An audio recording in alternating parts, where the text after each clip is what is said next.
morning, ladies and gentlemen. I hope everybody can hear me.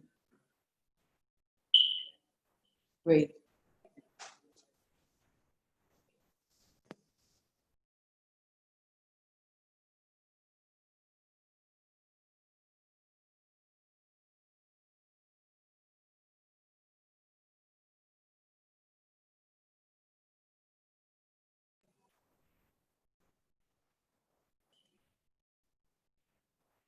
Hello, good morning, ladies and gentlemen.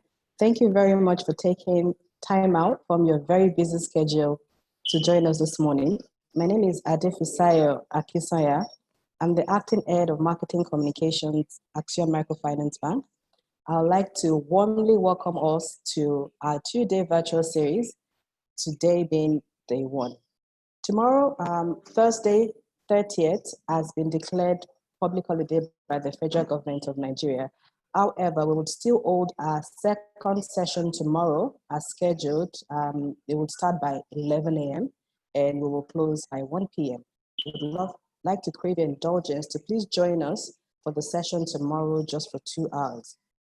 In order for us to have a very interactive and rich session, we would like to kindly request that you ensure that your mic is well muted when you're not speaking. The chat box will be open during the Q&A session. Right now, we will take presentations and interactions from the facilitators, and then we would notify you when the chat box is open for the Q&A session. Please note all your questions and comments, and we'll take them during the session. If you would love to speak, kindly raise your hand, and we would unmute you so you could speak. Once again, thank you very much for coming. Welcome, and we do hope you have a great session. Please note this session is being recorded and will be shared with the registered participant after the session. Thank you very much. Shortly, I will be handing over to our chief host, my MD CEO, Mr. Taiwo Joda. So before I do that, I would just take like a minute or two to quickly go through the bio of our very experienced facilitators. Like I said earlier, we have the chief host, who is my MD, Mr. Taiwo Adesina Joda, is the managing director and CEO of Accion Microfinance Bank. He holds a BSc degree in finance and banking from the University of Lagos and a master's degree in finance and banking from the same university. He is an alumnus of the said business school, Oxford University. Mr. Joda is a senior member of the Chartered Institute of Bankers and a member of the Nigerian Institute of Management. He has attended several top management programs, both locally and internationally. Mr. Joda has over 25 years experience in bank and non-bank financial institutions, spread over 5 institutions with core competence in corporate finance, corporate banking, branch banking, realtor banking, and key customer engagements. Institution is worked prior to joining Accion Microfinance Bank includes Arbitrage Finance and Investment Company, Kenneth Michael and Company Nigeria Limited, FSB International, and International Trust Bank. His remarkable performance on the job has earned him appointment into critical and strategic committees awards in the institutions he had previously worked. He has excellent leadership skill and continually mentors young professionals. Mr. Joda was appointed the Managing Director of Accion Microfinance Bank, August 1st, 2017, and he assumed full responsibility January 2nd, 2018. We also have with us this morning, Mr. Oluyemi Samuel. Mr. Oluyemi Samuel has over 26 years postgraduate work experience, 19 of which had been in the banking and payment system. He was part of the transformation team of the defunct NL Merchant Bank PLC from Merchant Bank to Universal Bank. He joined Nigeria Interbank Settlement System PLC in January 2005 and has both marketing, research, and operations experiences with which he has impacted the Nigerian financial system. The member of various working groups of the CBN. He currently oversees the relationship management and integration processes of other financial institutions, namely microfinance banks, mortgage banks, payment service banks, and so on and so forth. Mrs. Yinka Edu. Mrs. Edu is a financial services lawyer and a partner at the law firm of Udo Udoma Belo Osagie, heading the firm's capital markets and fintech teams. She's qualified to practice in Nigeria as well as in England and Wales, and she was called to bar over 20 years ago.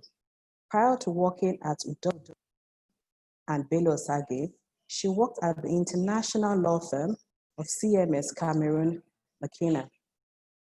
Mrs. Edu has been assisting FinTech Nigeria and its review of the CBN draft regulations of its proposed regulatory sandbox and on its work in relation to digital lending space. Mrs. Edu was also a member of the SEC FinTech Roadmap Committee.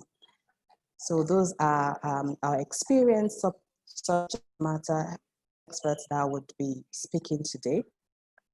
So I'll hand over to my MD CEO, Mrs. Taiwo Joda. It's my pleasure to welcome him. Good morning, Mr. Joda.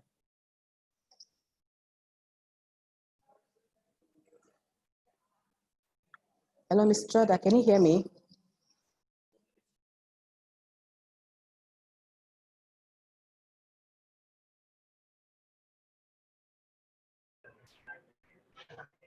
Good morning, and I'd like to welcome my colleagues this morning to another wonderful session with our invited guests.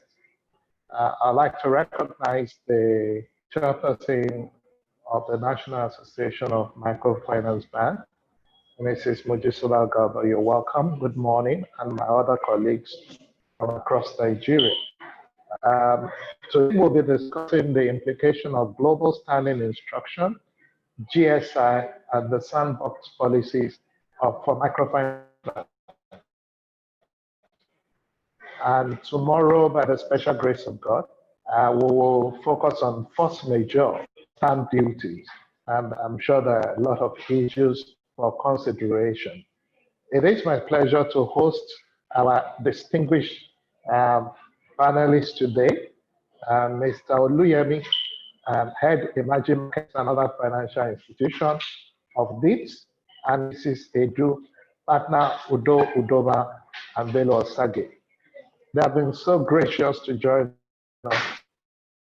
And at this very important conversation with all the MDs of microfinance institutions, fintech organizations, and our chief digital officers, our CTOs, across all microfinance sector.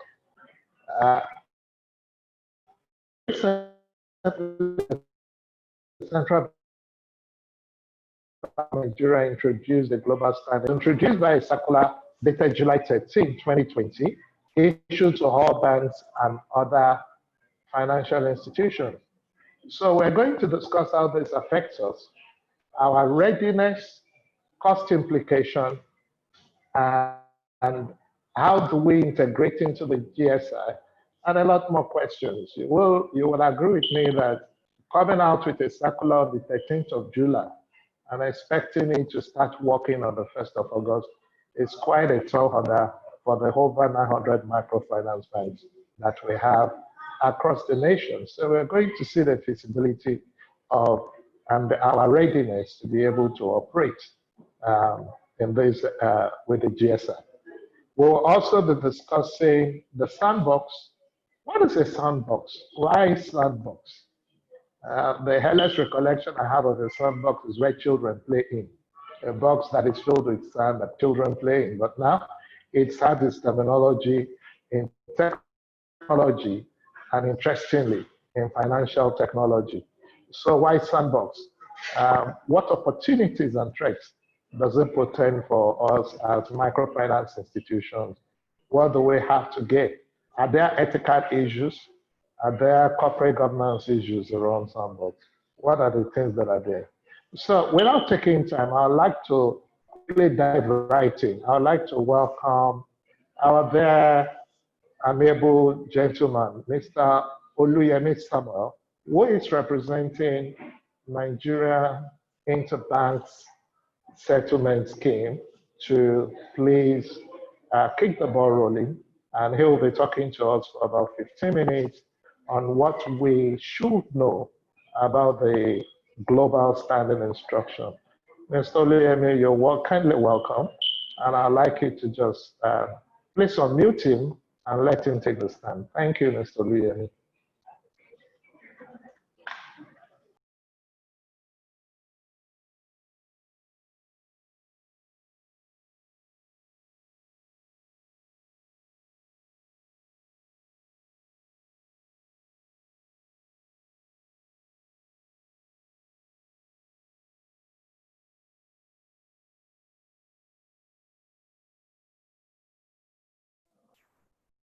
Hello, Mr. Oluyemi, are you still there?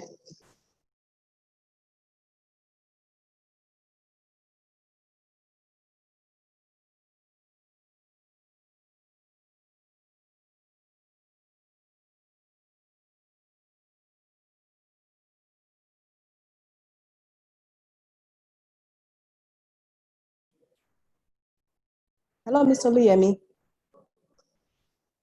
Okay, I think there might be a connection issue because I think it just went up. I would speak to him, reach out to him. So while we wait for Mr. Oluyemi to reconnect, we will quickly move to Mrs. Yinka Edu. Mrs. Yinka Edu, good morning. Good morning. You'll be sharing with us your thoughts. Thank you very much, and you're welcome. You'll be sharing with us your thoughts on the sandbox, and of course, some of your knowledge around ESI as the discussion progresses. But now I'd like to hear your thoughts on the sandbox. Thank you very much, and you're welcome. Thank you. Thank you. Okay, so good morning, everybody, and thanks for having me. I think the sandbox issue is a very interesting one. We, as the chairman or our chief host here has said, the sandbox, when we think about it, was a tray of sand that children would play in. They would build sand castles, they would build different things, they would use the sand to form different things and just see what they could do. And I think that is the concept that comes across with this idea of a regulatory sandbox as well. The idea being that you get an opportunity to trial certain things to see how it will work out in real life. The idea of a regulatory sandbox, and I have a definition here, is a regulatory sandbox is a framework set up by a financial sector regulator to allow small scale but live testing of innovations by private firms in a controlled environment under the regulator's supervision. And so the general idea is that if people have a concept or an idea that is at the stage that it should be trialed, can come into this, the regulatory sandbox that the central bank is setting up. I think it's important to make the point that there's a right time to come, particularly to this CBN sandbox. A lot of talk has been had about what about confidentiality, what about somebody stealing my idea, but really it should be an idea. I think there are issues around that, and I will get to that, but I think it should be an idea that is ripe for trial. And so it is ripe to be disclosed to the public, if you like. I think that's quite an important factor. In terms of the sandbox, the way that it is envisaged is that it will create opportunities for the fintech or the company that is the innovator, opportunities for the central bank, and then hopefully opportunities for the whole community. So the idea being that the key drivers for the central bank are to ensure that there is a competition. It's creating a competitive landscape. So it allows for innovators to come in and disrupt, if you like, in inverted commas, disrupt the existing status quo in a way that will be beneficial, hopefully, to the consumer. So it can create competition. It can drive the sort of main players in the market, the banks, the regulated entities such as yourselves. It'll drive you to look at quicker, better, more efficient ways of doing things. The idea being also that the regulator learns from that process. They work more closely with the fintechs than they have done in the past. So they actually learn quite a bit. They know what to expect. They know, the sorts of issues that these fintechs are going through. And so they are able to learn, respond more quickly, and possibly also create regulations that are appropriate. Now, looking at sort of the way the sandbox works in other jurisdictions as well, the trend is not necessarily that at the end of the sandbox, there's going to be regulations created in relation to that particular product. However, it's obviously something that they could do. I think there was a lot of talk about how the idea of the sandbox should change the nature of the relationship between the regulators and the financial services providers towards a more open and active dialogue. And when I heard that, it reminded me of, so I'm a mother of teenagers, and it reminded me of the way that you try and respond to your teenagers. You think from time to time, you say, oh no, I need to create a more open and active dialogue so that we understand each other. So I know what they're thinking about. I know the pressures they're going through. I know, and then suddenly at some point you sit there and you think, wait, I'm your mother, this thing they're saying. So I think it's the same with the central bank and this sandbox. They're going to have the situation where it's going to be open, active dialogue, etc. But there's going to be times when the central bank probably is going to wield the big stick. And I think that's just reminds me of what it is. I think we should have that expectation. In terms of, for the fintech, and the example I like to give, because I think that my firm worked with the fintech NGR on getting feedback on the draft regulations, the guidelines. And some of the guidelines, I think there was a sense that, some of the feedback, there was a sense that people were thinking that, okay, these fintechs that are not currently regulated are coming into this sandbox and are suddenly going to be regulated. I think we should approach it with a slightly different view. I think that if you're a fintech and you are doing your business in a particular way, it's not regulated, it's working out well, you don't need the central bank's approval of your particular product, etc. I don't think there's any reason why you would go into the sandbox at all. I think the sandbox will be for those that are unable to test and want to test with live audience, or, for example, they've created a solution that they want to be able to offer to, let's say, banks, microfinance banks, and they want to be able to offer it across the board and say this is something that the central bank, for example, is comfortable with.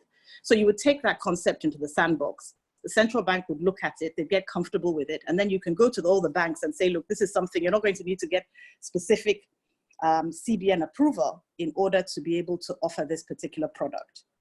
And an example that I like to give is the USSD technology that the banks have now all employ, and that we're also used to, your star, whatever number hash, that you're able to do all sorts of payments with. So let's say this was a few years back when this technology had not yet been approved by the central bank. This would be a sort of classic thing that could go into the sandbox. It could be tested. The central bank would look at, okay, what are the issues about security? If somebody steals somebody's phone, can they access it? What levels of security must you put in place? Is there a limit on how much you can transfer? All of these sorts of things you would work out with the central bank in the sandbox. And then at the end of that, you could then offer it to the banks. So instead of the process that I think I understand was the process that people went through in relation to the USSD, which is that maybe a particular bank started it, went to the central bank, worked with the central bank, got approval, and so and then another bank goes and seeks their own approval. There could actually have been a central system facilitated by an innovator where they then go through the process of signing up all the retailers and so on, and all the banks have access to that, rather than the process now that each bank is signing up various retailers. So I think that, and that product would have been approved by the central bank and then could have been rolled out. It wouldn't necessarily mean that it would have been highly regulated, and it wouldn't have necessarily meant that the fintech themselves were regulated, but it is a technology that the central bank would have gotten comfortable with. So I think that is where the way I see the sandbox working, or the best way in which I see the sandbox working. Now, of course, there's a lot of suspicion that the central bank, once this is up and running, the central bank may insist that everybody must, or every new innovation or every fintech must come through the sandbox. I think, honestly, you know, with regulators, sometimes they can be overcautious. I don't think that is something that is impossible. But in view of the way the regulations are currently drafted, there are going to be a limited number of people that can access the sandbox. The way the regulations are currently drafted, the suggestion is that there will be only one cohort per year. And that means that it will actually be impossible for everybody to have to go through the regulatory sandbox. Obviously, that can change.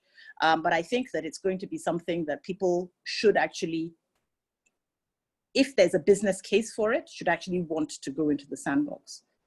Another concern that people have, which is actually a flip of what people have been asking, is that are you actually giving somebody an unfair advantage if they go through the sandbox? So let's say two people have similar technologies that they have in mind. One gets accepted into the sandbox, one doesn't. The one that's accepted into the sandbox, the central bank is able to look at their technology, able to give them the green light to go ahead.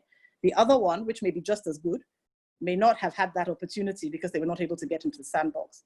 So that's another issue that I think that is something that the central bank needs to consider and think about. I mean, there are many issues around this. I think I'll stop there to see whether Mr. Joda has any questions for me, but there are lots of issues around this, but I'm hoping that that's given you some idea of how it will work.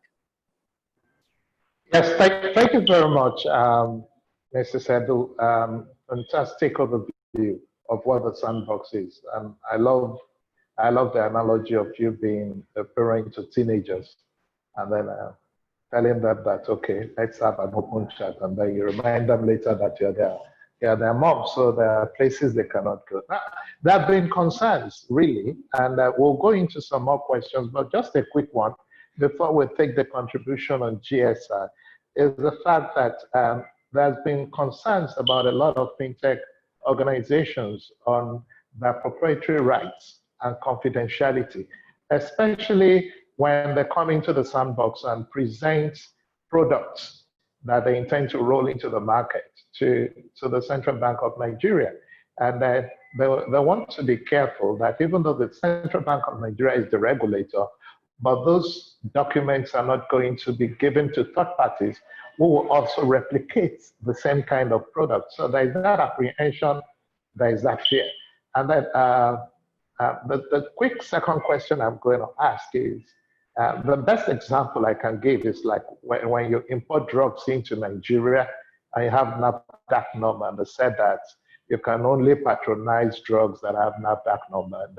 The other ones that are coming in through parallel imports are not allowed or are called fake drugs. So now, if you have a co-op producing financial products and technology and collaborating with the microfinance institutions, and we're likely going to see a time where the Central Bank of Nigeria is going to say, if you are not in sandbox, then you cannot produce or you cannot push out into the market any financial products or services.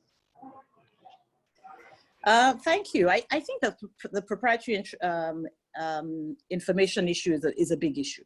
Obviously, you know, the benefit that you have is the fact that you have come up with this innovation. You spent time, you've done research to come up with this, and obviously you don't want to lose that advantage by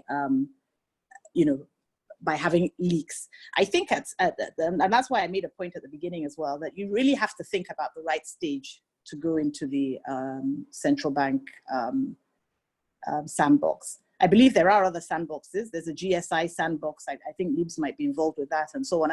And the sense I get is that's a little more early stage. But I think the central bank one, you should be ready to roll it out. And the same way that if you rolled out a concept or an idea, you know, like the example I gave, the USSD, other people are going to copy. But in terms of key proprietary information, that is what I think the guidelines, that's where I think the guidelines are lacking, because it needs to be clear that the central bank is going to keep that sort of information confidential.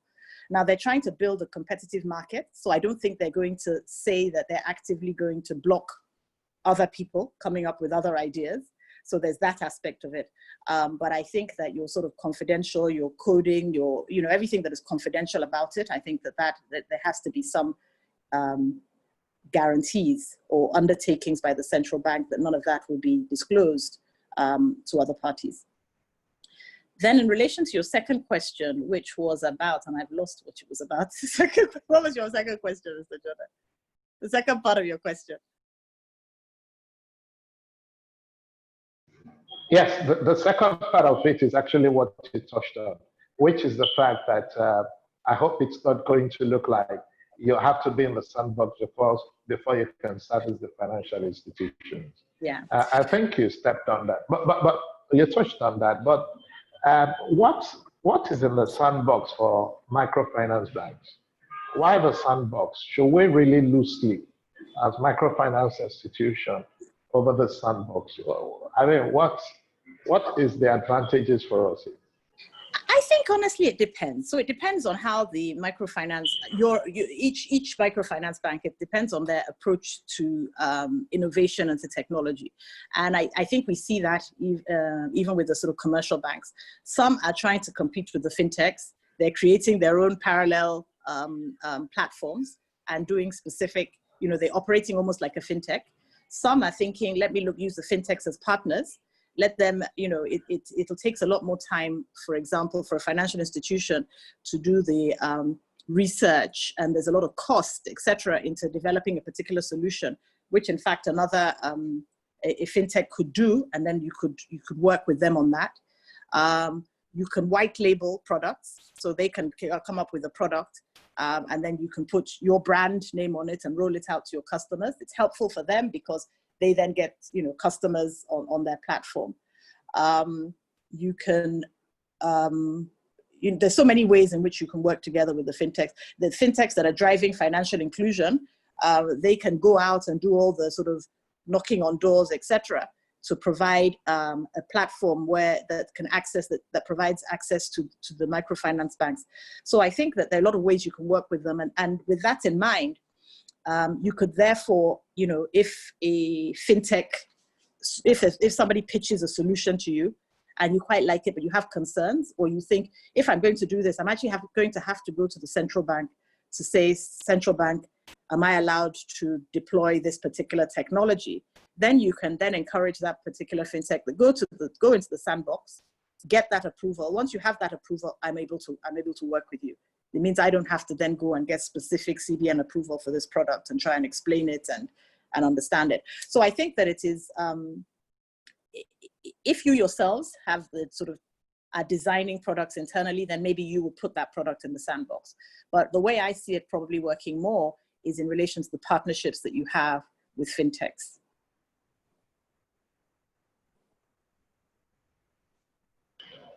Thank you very much. Thank you, Mrs. Edu. That's quite enlightening. We'll come back to you. Sure. I mean, you've given us a lot to chew on for now. So we'll definitely come back to you. But I have Mr. Oluyemi, Samuel Oluyemi, a very dear friend and colleague in the industry, who's done a lot for the microfinance institution. The new one is about the GSI, the Global Standing Instruction. It sounded more like a buzzword. What's this GSI about? Are there reasons for us to panic? How far back can we take GSI? Is GSI going to be effective this August?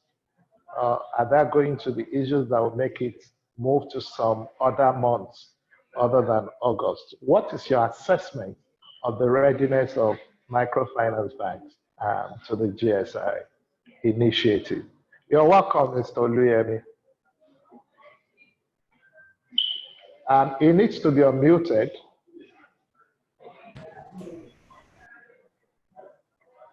Okay, good afternoon, everyone.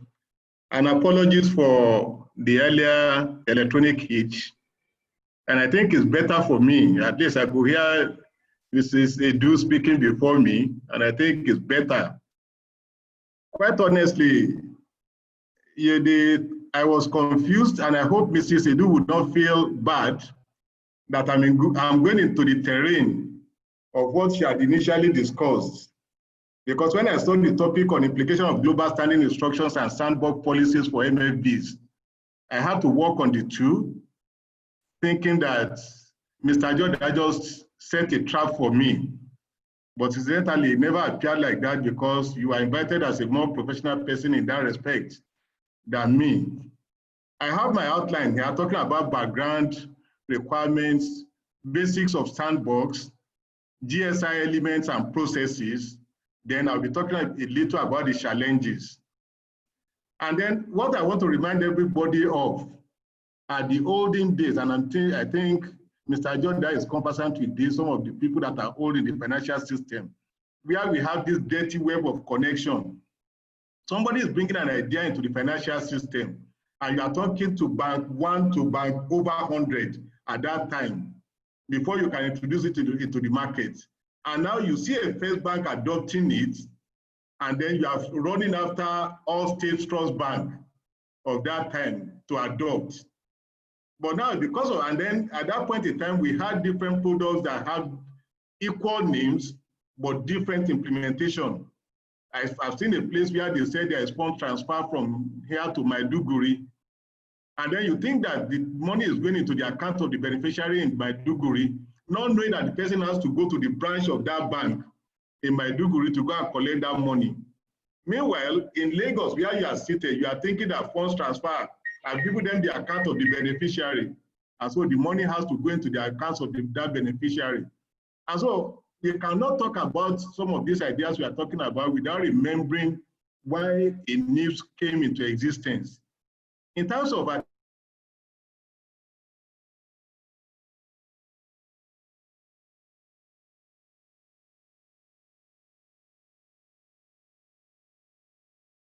is that banks will be layering on to offer their services. And that explains why the banks put their money together to establish a company like NIBSS. And then we had the likes of NIBSS, InterSwitch, UPSL, eTransact, and all of them having the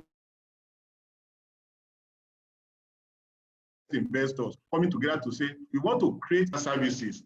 And so I hope people are seeing my screen.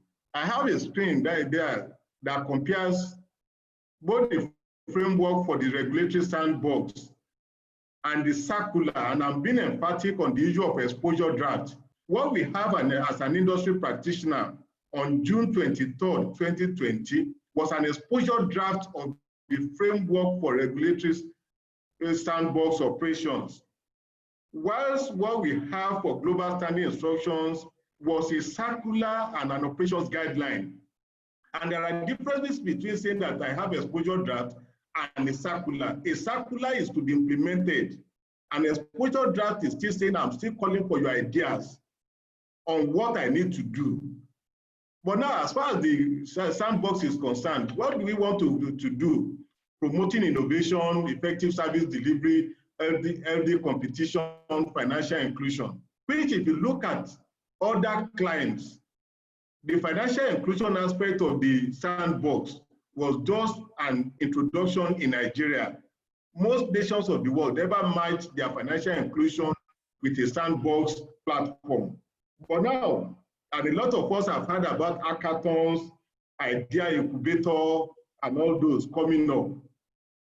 There is need to allay the fears of everybody on this sandbox, because a lot of the stuff that introduce it is to make sure that I don't have anything of an idea theft.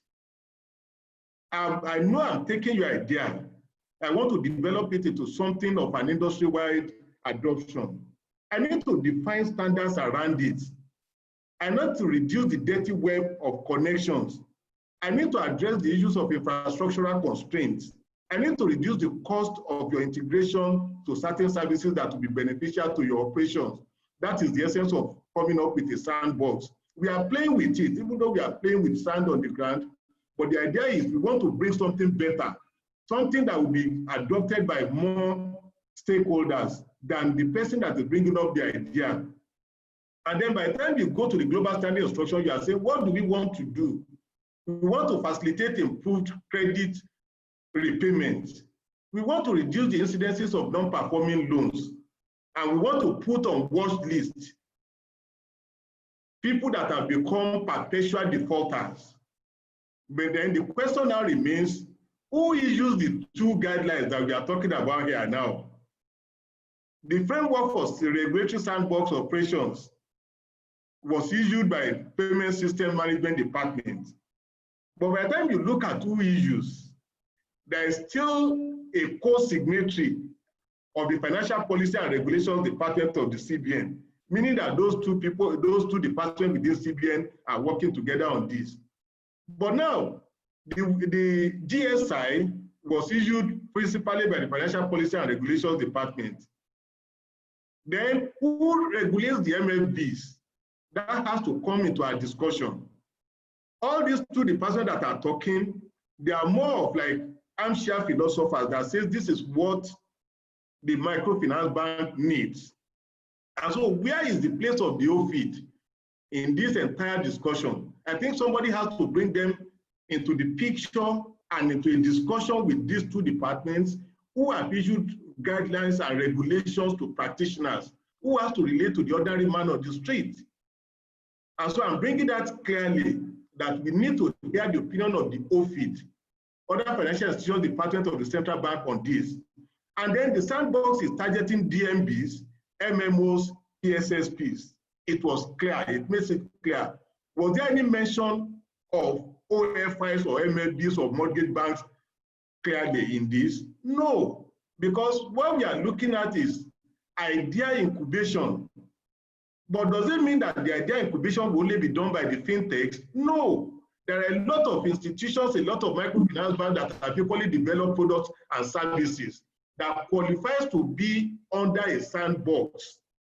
So that if an Accion, I know some of the products that an Accion developed, for instance, and in these days of digital financial intermediation, I know a lot of other microfinance banks that have ideas that are just within their own area, within their own scheme.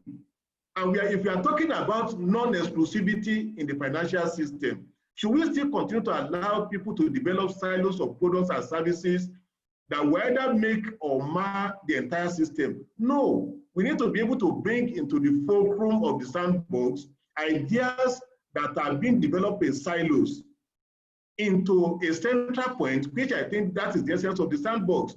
And so let the target, for instance, I wish somebody would go on the part of advocacy to say there needs to be clear mention of other financial institutions under the sandbox framework.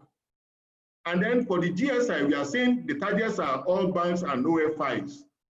What does this mean? Is for us to know that, okay, under the OFI, we have microfinance bank, we have mortgage bank, we have payment service banks. MMOs, are they there? No. Because these are loan disbursing institutions that are being targeted under the GSI. Now, the regulatory sandbox framework, the exposure draft says there should be response by July 15. Did we respond as a sector of the financial system or not? If we did not respond, I think Mrs. Edu is qualified to tell us that are they still expecting input from practitioners on this? And then for the GSI, we have an implementation date of August 1, 2020, with a caveat for loans that will be granted from August 28, 2020. The question is, what happens to the loans that have been granted pre-launch of this GSI? These are things that we need to begin to look at, okay, that all the loans that that have been disbursed before now, they should come within the view of the GSI through an administration of a GSI mandate on present loan holders with microfinance banks. And then I have a slide there that talks about processes. You can see a man lifting a child up there now. The man himself has confidence that when I throw her up, I will definitely catch that child back. The child equally has the trust that this man will never allow me to fall down. What is the motive? Is to make everybody happy. But quite honestly, does the process that we have in place, does it allow for the kind of accomplishment of the motive of the Central Bank of Nigeria, so that we have the trust and confidence of the operators who we ultimately want to be happy. Those are the things we need to begin to look at by that slide. But now, in a sandbox environment, we are seeing a live testing of new products and services in a controlled test regulatory environment. That means somebody is in control, somebody is in charge and bringing people down. You can see even the environment that has been created for the kid to play there. It is a deliberate effort to create an environment for idea incubation. And so in this respect, the fear of idea theft is not there. And then my expectation that an enabling infrastructure will be put in place for this purpose will be there. A lot of the MFBs that are trying to connect to institutions today, one will tell you that you require web access, another one will tell you require a VPN, you require like this level of telecommunication integration and so on. Are all these infrastructure things that are in place so that I, as an idea incubator, when I come into that environment, I'm exposed to infrastructure that will enable me to talk to my stakeholders or to my target audience. These are things that I think we need to begin to look at. And then, will there be a relaxation of some regulatory constraints that we currently have today? Because when somebody is testing on some of the platforms we currently have, the tendency is for you to say that, okay, regulation does not permit this. If regulation does not permit it today, and I have an idea that requires that regulation should at least lift its hand off a constraint that I currently have, is this something that we have to begin to articulate together to ensure that at least we put appropriate framework in place for realization of current constraint that I currently have? And then, as much as possible, if the programmer is coming with a code, he wants to build things, am I permitted to at least do it the way I want to do it? And then when we talk about even regulatory oversight over what I'm doing, is it for it to kill my idea, or is it for it to allow me to develop it? Will I be having teams, even within the environment that I'm being provided, to do what I want to do? What happens to institutions that are already having sandbox ideas? I'm sure at NIBSS we have the sandbox idea too that we have developed up to a certain stage that I think we don't want to equally die a natural death. And a lot of the clients, a lot of our stakeholders have already keyed into that. These are things that we need to begin to look at. But now, coming back to GSI, we are saying it is a last resort by a creditor bank to recover past due obligation. Past due obligation. And then from a defaulting debtor. We need to define, at least there's need for clear definition of what is the point of default. Is it at the point of non-performing loans? Or is it at the point of recognizing that this is a substandard loan? Is it at the point of saying this is a doubtful loan? Or this is a loss, a potentially lost loan? These are things we need to begin to define here. And then due obligation, we are saying due obligation has to do with only principal and accrued interest. Yes, yes to that. Nothing like penal charges. And so everybody has to bear that in mind. Penal charges are not something that you want to just recover through the GSI as it is being implemented now. And the points of recovery, we say deposit account, investment account, domiciliary account, joint account, electronic wallet. Because we have information, we are assuming that there is information on all these account types. And we are equally assuming that there is full disclosure of every of the clients on all these products and services of the financial service intermediary institution. That is why we put it as the point of recovery. But today, do we have a view of joint accounts? Do we have a view of corporate accounts for which I have subscribed my BVN to, that I'm a director in Yinka Edu solicitors, for instance?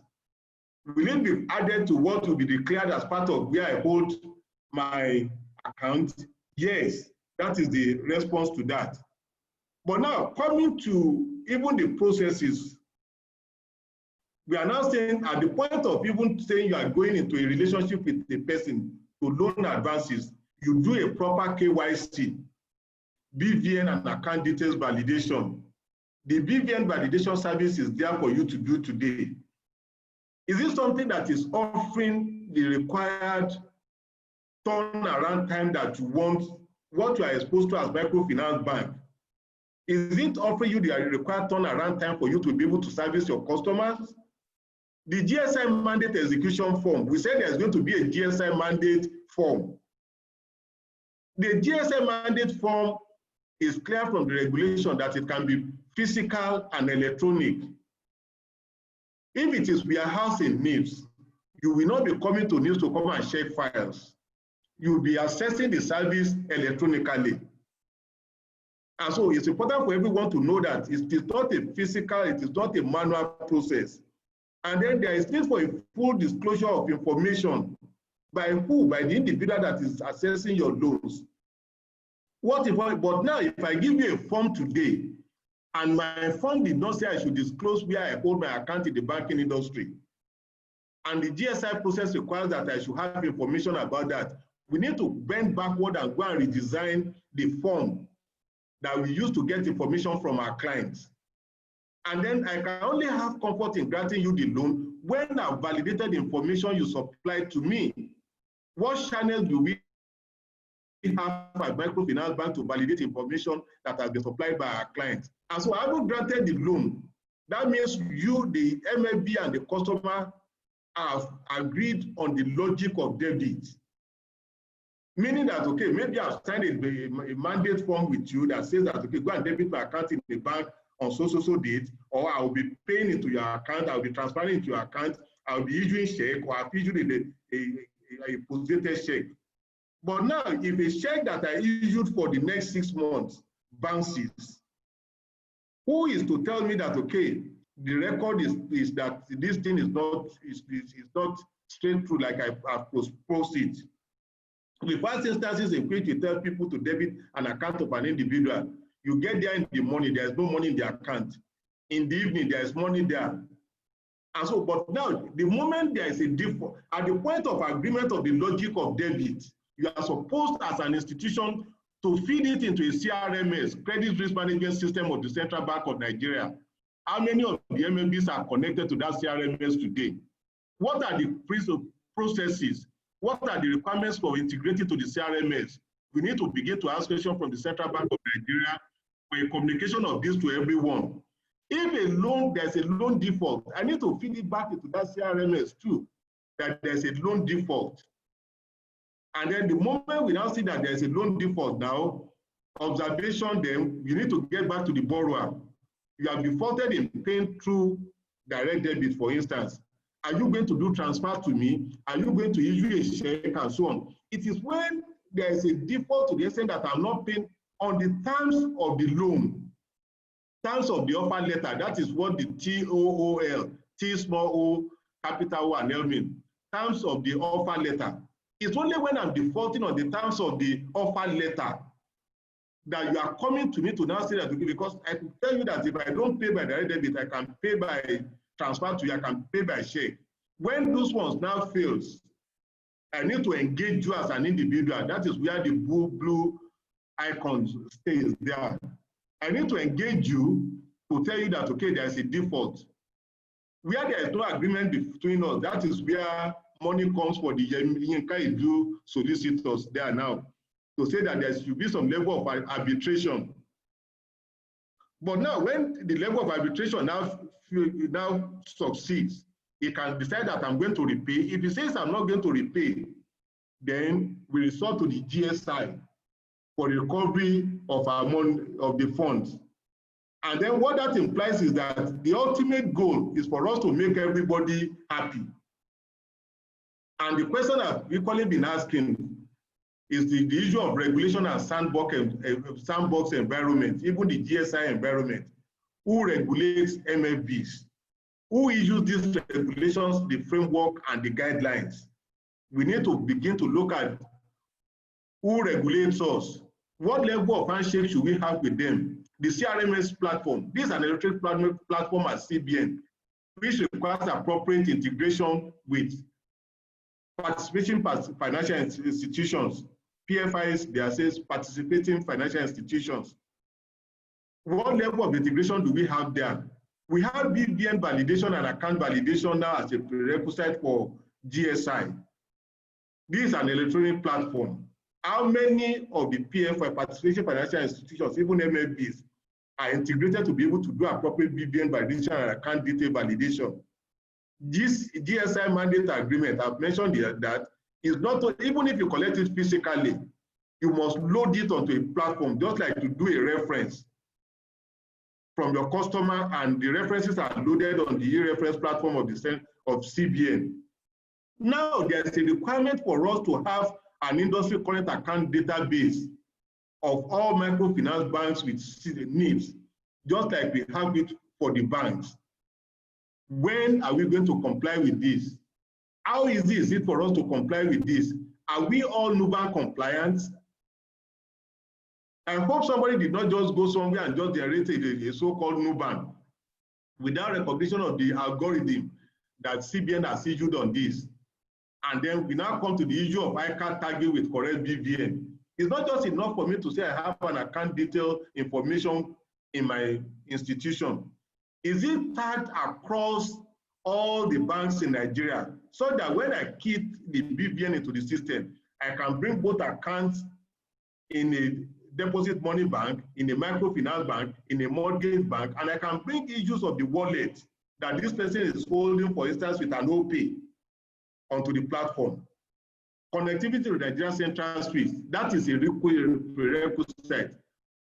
Because I know MFBs working with a lot of fintechs, and we give access to the fintechs on the recommendation of you as MFB.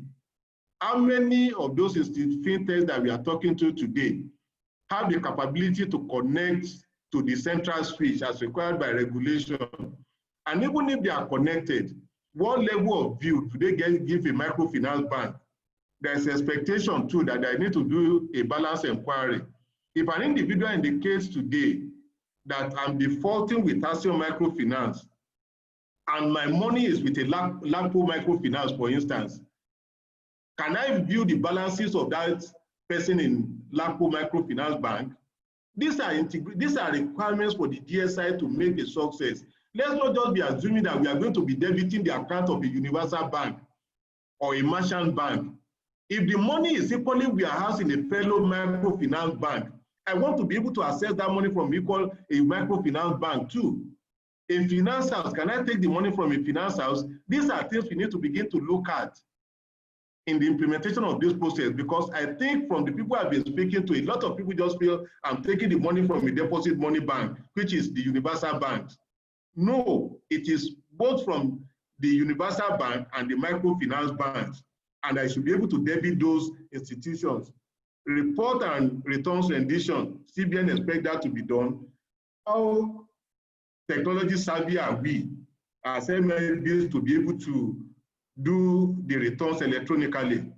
The good news that I have today is, in the discussion of needs with the Central Bank of Nigeria, we've made it clear to them that pilot of this GSI have been done by Universal Bank with you over months. MFBs were not involved. There is no way you can be asking for compliance from 1st of August from a microfinance bank.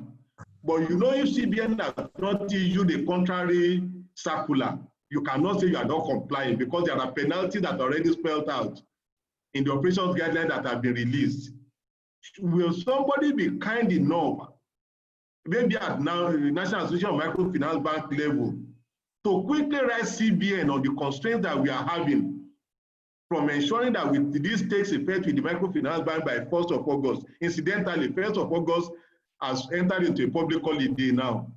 Before we begin to take penal charges for something that is not our fault, we need to do some level of advocacy that NIBSS alone cannot do for you. I think I need to stop here. And then at the question and answer session, I should be able to at least throw more light on questions. Thank you. Wow, Samuel, thanks so much, Mr. Oluyemi. You did a great job. I wasn't expecting you to speak that much on the Sandbox, but you did very well. It just fits into the other. And you have actually answered one of the questions that agitated our mind. And I think the executive at NAM has listened very carefully that we're not just ready to implement this year. Because I'm aware that about 90 to 120 days, the banks have been working together to fine-tune this. And all of a sudden, we saw a circular, not a draft like you said, but a circular asking us to fall in line of what we were not privy to. And that's a big question for our readiness. But before we move on, and I'm going to ask Mrs. Yinka Edu. There has been concerns really about the morality of GSI. So someone said, I lost my job and I have just about 100,000 naira to survive. And one bank says I owe 120,000 and takes my last means of livelihood. Am I going to survive? But before Mrs. Edu responds to that on the morality of the GSI and the likely impact of several litigations that may be coming in, because if it is deviated, you know that an individual who has taken a loan in a bank may also be part of a business that he partly owns. But because he has a BVN, that may be extended to him. But before you take that answer, Mrs. Edu, I'd like to ask Samuel. So the question is around the implementation, really. How are microfinance banks expected through NIBSS what are the specific steps that MFIs need to take to be able to implement GSI? Is it NIBSS that microfinance? I'm aware that the policy specifically mentioned NIBSS. So it is NIBSS that we're going to contact. What is the minimum system specification that is required for us to be able to integrate? So I will want Samuel to quickly answer that, then we'll go to Mrs. Edu to give a perspective on the other question I asked. Samuel. Incidentally, whatever you want to do with NIBSS on the GSI, I think you have a replica of things that we can leverage on.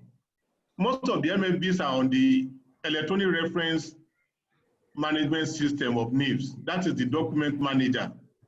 And so if the GSI mandate is coming for validation, for instance, or upload to NIBSS, it's just to create another window, just like we have under the document management system of NIBSS, the electronic reference system, the electronic mandate management system for the capital market. We'll be layering the GSI mandate on that document manager. And so for as many of the MFBs that already have access to the e-reference and that are equally uploading dividend mandates on behalf of their customers, they will not have any issues with that. And then for the BVN validation, a lot of you have been saying that the portal option is not suitable for your operation because of the digital nature of your operation. We are saying this is a regulatory inhibition that we all still need to collectively join hands to avoid. And so I can only appeal that we all join hands and articulate what our requirements are for BVN. At NIBSS, we are not afraid because a lot of you work with fintechs who already have link to NIBSS. And just like the Sandbox, I'm sure, I hope this does not create fear in the mind of anybody. You know, the central bank, NDIC, and INLACS has one that they call NAMWIT, which is like a sandbox or like a central portal for all microfinance banks, for instance, to integrate to platforms like NIBSS. I hope this does not become a point of leveraging or saying that we layer the GSI on the NAMWIT, for instance, for compulsory adherence by all the MFBs. And then for as many of you that have full-fledged IT departments, I'm sure now is the time for you to begin to talk about requirements which are not even out of whatever you are doing with NIBSS. Because we are confident that whatever the GSI is saying, it will be layering on an existing infrastructure for the identity validation, for the document manager, and for the electronic funds transfer. If I'm going to debit your account, for instance, today, I'll use the NIBSS services to debit an account. And so all these things are in place, but the CBN is still the driver that we need to engage. The capacities are there, the capabilities are there, the handshake are there between NIBSS and so many of the MFBs.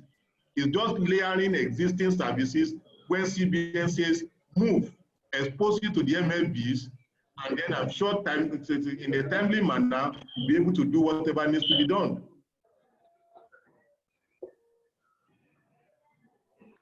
Thank you very much, Samuel. It's good to know that NIBSS is ready for us. But please bear in mind that while you're dealing with deposits and 30 in number, microfinance banks are about 900. I think that's a food for thought for you.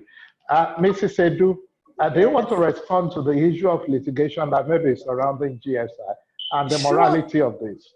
Sure, I just want to. Is it really going to be like, is it really going to be like a lot of money for lawyers at the end of the day and law firms? I hope so. But just to say, I just wanted to first of all thank Mr. Oluyemi. Mr. Oluyemi surprised me. I thought that he was going to be pro GSI all the way, not even recognizing any issues. And I found that that the discussion on your presentation was really hugely useful in identifying a lot of the issues that we are seeing and a lot of things that we know. So you've talked about morality. I think that legality, even before we talk about morality, you know, there are a lot of issues around it. You have certain protections under the law, under the Constitution even, things like that this skirts around, if you like. So things like contract. I have a contract with Bank A, and I am borrowing money from, in fact, from Oluyemi Bank PLC. I'm borrowing money from Oluyemi Bank PLC. And I haven't got a contract with another bank. I mean, I have another bank that is my banker, but I haven't said to them, actually, you can transfer funds to Oluyemi Bank. I haven't said to them that you can provide information, because there is still banker's duty of confidentiality. We've got all our data privacy laws now and so on. And so whilst in theory, you have consented by signing this GSI, you have consented to waive all of these issues. You've effectively said, I want to be in the net, and effectively I'm giving consent now to my other bank to transfer money. I'm giving consent to the other bank to transfer information. You know, under law, there is a concept that, you know, you can't do these things effectively under duress. Now, you need to borrow this money. You have, and that is at that point, you have no choice really as to whether or not to sign up. And so these are issues, as you said, that are issues that I think the courts may well be looking at in the future. And then, of course, you've got the morality. As you said, you know, the sort of, should this person, there's some people that are, you know, that is deliberate, that they have borrowed this money, they never intended to pay, they wanted to disappear. And I think those are the people that the CBN is looking at trying to catch. But I think that there are others. So for example, you have all these sort of, digital loans. So, and I'm not talking about the ones from sort of the fintechs, but even from the banks now, there are all these sort of quick loans that you can take that are sort of payday loans that you take until you get your salary, or maybe you can pay over 6 months and it'll be debited from your salary in your salary account. What if you lose your job? And so this expectation that you would have this money, but you have some savings somewhere that you are keeping for a rainy day. All of that is sort of swept away in that process. I think those are big legal issues. I think the biggest is probably this issue of joint accounts. It's one thing if it's an account in your own name, it's quite another if it's a joint account. Joint account does not necessarily mean that it is your money, for example. I know a lot of people who have sort of elderly parents. For example, they may have a joint account with that person because it's easier for you to access or, to write a check or to assist them with the account. It doesn't mean it's your money. And so this process of just being able to debit, I think is a great concern, actually. Is of a great concern, and I think people are certainly very worried about it. The other thing that's occurred to me, and the big issue, actually, I liked Mr. Oluyemi's issue as well, about what level of classification are we talking about in relation to this loan? How far in default should it be? Does it have to be, as you said, is it a doubtful loan? Is it substandard? Is it that it's completely written off? At what stage can you do this? The other issue for me is actually you can use it to frustrate another bank. So let's say, for example, you have maybe you've not created formal security, but a bank knows that they have a banker's lien over your account. If you are owing them money, they can debit. And so they're looking at that. Maybe you have an outstanding loan. They're looking at the money that's sitting in your account, and suddenly the money disappears because you are owing another bank and they have to pay. Who has priority at that point? Do they have to meet that obligation and make that payment? Can they say, no, I also have given him a loan and this is my security. Yes, it may not be formal security. I haven't filed a charge or whatever, but this is my security. Can I hold on to that money? I think there's a lot of detail that still needs to be sort of worked out. I'm really happy of all the talk that you said about the sort of technology and whether it's literally able to do it. But there are also a lot of legal issues. Thank you so much. I can't agree more that there are a lot of legal issues, but trust me, for the financial institution, we're just happy to get back our money at this point. So, very soon we're going to leave the chat room open. I see a lot of people raising their hands. In another couple of minutes, we'll go into question and answers. I'm sure people are really raring to go. I also want to acknowledge Caleb Shakir, the Secretary of MfB.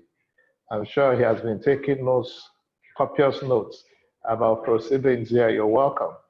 But at the moment, I have a gentleman, Femi Oyenuga, a medical doctor who decided to veer into fintech, spent over 20 years working with MTN and also working with Oracle before pitching his tent with Accion Microfinance Bank as the Chief Digital Officer. He is going to be discussing from two perspectives, the fintech angle to Sandbox, and what does it think as the implementation bottleneck for Sandbox and GSIs? How does it think the MFIs are ready? And what has it been able to do differently with Accion Microfinance Bank? So Femi is going to share with us in about 5 minutes what are his own perspective. Femi, you're welcome. I hope you're online. Thank you very much. I'm online. Good morning. Morning, Femi. Thanks, MD. Quite an interesting discussion so far. I truly enjoyed the pivot from Sam Oluyemi. I can see the passion.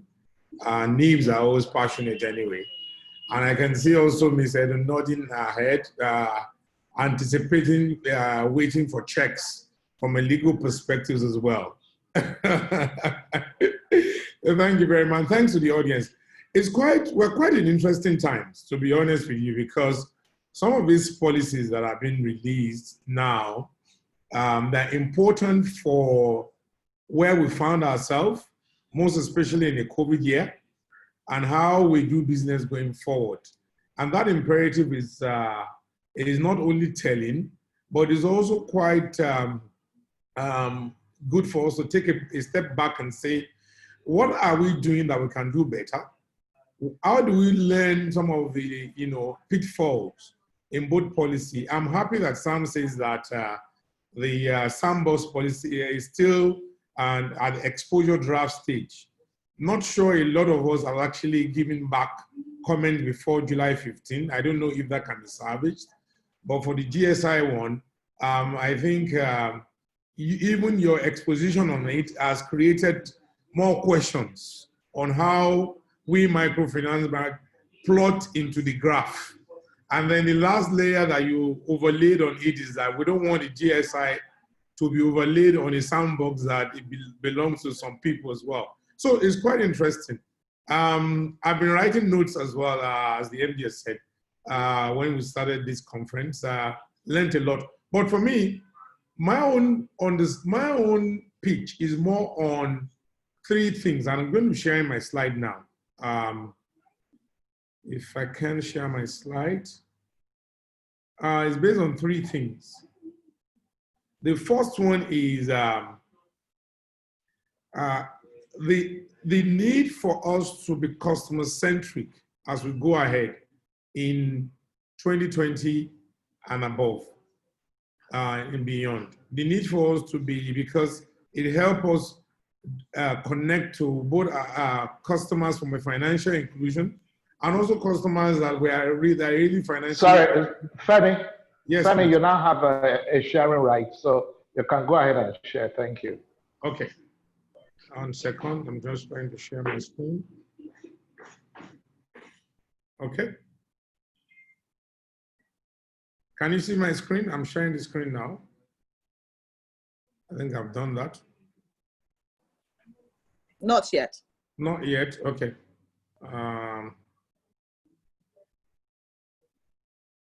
Okay. I think you can see it now.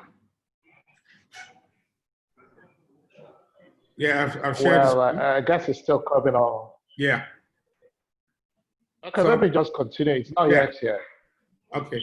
And so number one is that how do we remain customer-centric in the light of all the things that have been discussed? Because yes, there are sentiments around the GSI policy. There are also sentiments around what the government wants to create via the sandbox. Sandbox is not new to me, funny enough. So it's interesting that the MD and he said use the analogy of children playing with sand and throwing things into it. But in the data world, we've always used sandboxing to create innovative modelings for product propensity and product development. So we throw in garbage of data in there, and then we modulate things on top of it. The second one is digitization as well. How do we make digitization the go-to strategy for most MFI as we are looking at revenue optimization for 2020 and beyond? And the third one is having an integrated group. We've talked a lot about integration. How do we integrate products and services in the financial services for competition? So all that is what I believe is that the Sandbox is trying to help create public confidence in the financial system. Public confidence that embraces technology, public confidence that encourages financial inclusion, competitiveness to the customer experience, and promote competition. And so what have we done in Accion? What we've done in Accion is that we looked at Accion as a bank of the future. Bank of the future, both from an MFI perspective and also from a financial inclusion perspective, to reorientate ourselves with how we can use Sandbox once we are doing product development and solutioning to define the DNA of the customers within Accion, to look at how we can increase our competitiveness and relevance around the ecosystem of the microfinance institution, and then to see how we actually drive our CSR as well, using different nuggets that we're currently doing, but how do we really turn around agility using Sandbox?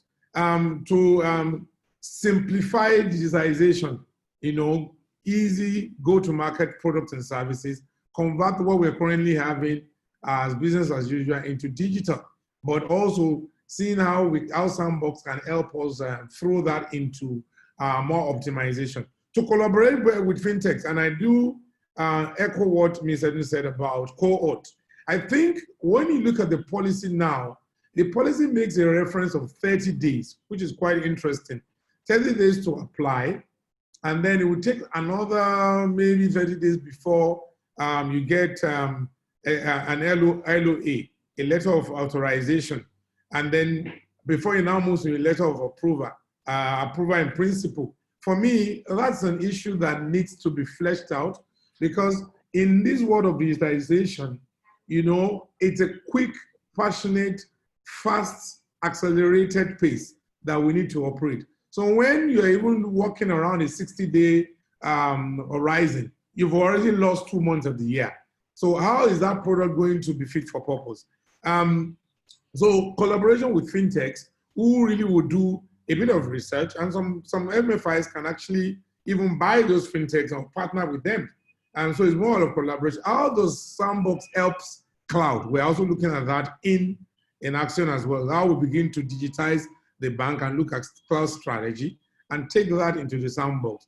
If everything has to be automated, how can we create an automated model using the Sandbox, more like innovating and administrating. And the fancy part of what we're thinking about, we've not started, but very soon we're going to go into that, is that how can we use Sandbox to kind of promote or agitate robotics in financial services, artificial intelligence, and blockchain. So those are some of the things that we are looking at and working towards in Accion.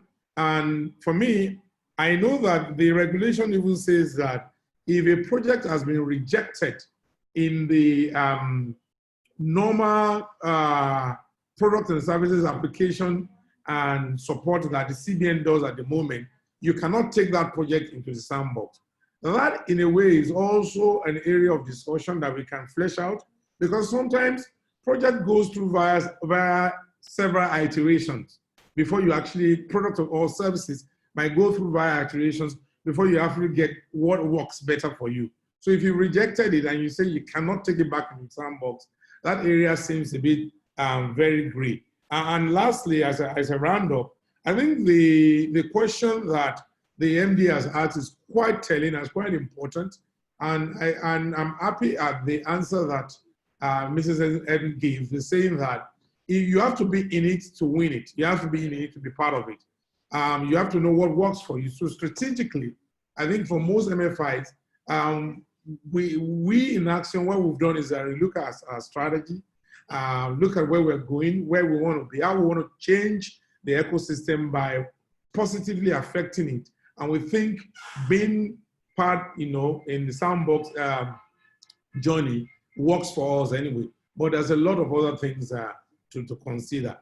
Things like technology, modeling, security, proprietariness of solutioning. If even it's a cohort and there's a lot of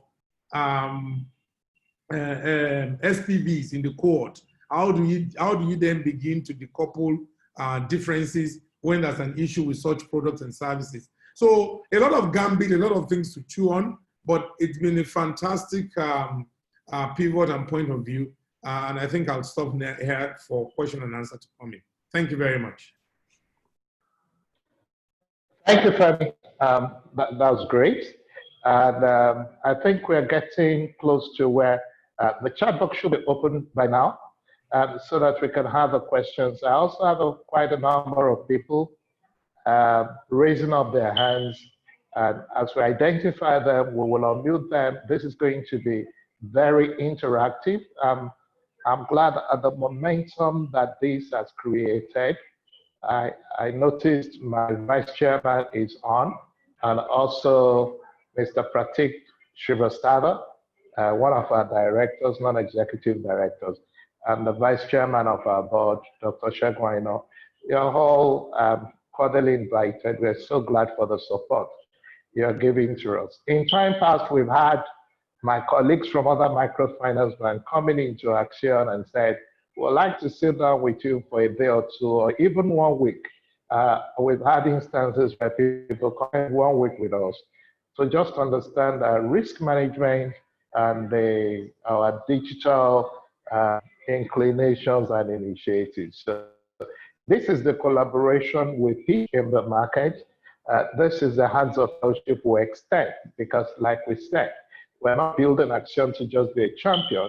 We're building an industry that will be formidable and will deliver on the financial inclusion program of the Federal Republic of Nigeria. So I'm going to hand over to my colleague Fisayo to handle the question and answer, and I'll be back shortly after. Thank you very much.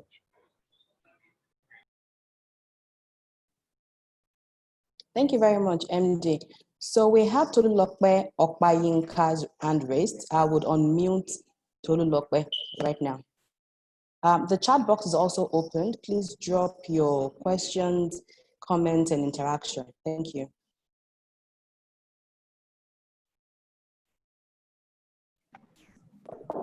Hi, good morning, everyone. Good morning. To my colleagues on the platform, to the chairperson of our association, I say good morning to everyone, all protocols observed. Taiwo, thank you very much for this opportunity. It's been very interesting. And I'm sure you saw my hand jump up the minute you started talking about the morality of the GSI. I think, and to Mrs. Edu, hi. Thank you. To Mr. Oluyemi, thank you very much. Very enlightening discussion this morning.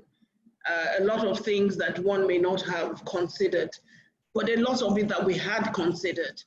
In terms of the morality and the legal issues around GSI, I would like to say that it's not enough to look at it from the customer's point of view only. I think it's important that we also consider the troubles that those of us in this business have been going through with customers who really wither away our efforts in impairments by not repaying their loans. But beyond that, do not get me wrong, I consider that things go wrong when you borrow a loan, and there must be a platform for arbitration, for want of a better phrase. So for me, it's important that we develop a system or an infrastructure that allows us to build our credit rating in Nigeria. To build the credit rating to a point where it becomes the DNA of our economic activity. To the point where it means that I can walk into a store and buy an item on credit without having known anyone in that store or anything, simply because they're able to check my credit rating and say, yes, you're good for this. And beyond that, I think that it's also important that we cross over all the issues that we have, be it morals, be it legal issues that we have around this GSI, and focus on the good that's going to come out of it, rather than focus on the issues that the legal issues that it may present. If I've gone to borrow money and I've said to the institution that I borrowed money from, I will pay you back on so day, and the institution, if things go wrong, it's an onus on me to go back to the table and have a conversation with that institution, not just walk away and pretend like it never happened, which is what we experience a lot in this industry. So I just wanted us to think about it, not just from the customer's point of view, but also from the credit provider's point of view. Thank you.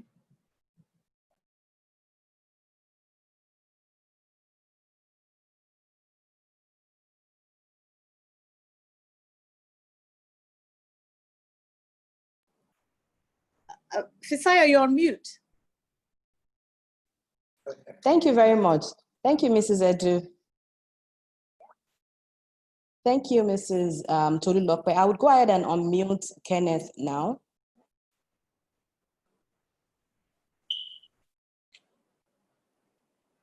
Hello, Kenneth, can you hear us? Yes, I can hear you. Good morning. Good morning. Good morning, everyone. Can you hear me? Yes, please. I want to thank every one of you. I already have a question on the chat, but because of typing constraints, I thought I should ask Yinka to light more on the legality. You know, MFBs are struggling with sustainability. We want to be sure that this GSI policy will not expand the problems already MFBs are already facing. So I just want to ask that while we do this, it's necessary for us to get the CBN and all stakeholders to go back. I would prefer this implementation is extended for 2, 3, maybe 4 months to end of year for the legal aspect to be adequately captured to avoid more complications for the MFBs. I would like Yinka to throw more light on the legality actually. Thanks a lot. Thank you very much. Mrs. Edu? Okay, so thank you. Okay. Sure, I'll take both questions, both points. I'll just respond to what the first speaker said. I think that you're quite right. It works both ways, and if we want sustainable financial institutions, then people do need to live up to their commitments. I think that also, you know, sort of the extra sort of judicial ways in which some people were having to chase after money, reporting people to EFCC, and all sorts of different things that were being done were suboptimal.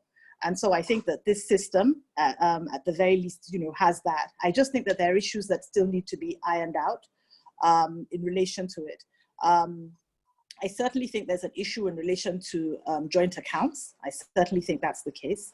I believe that a lot of thought has gone into the regulation in terms of sort of getting a consent.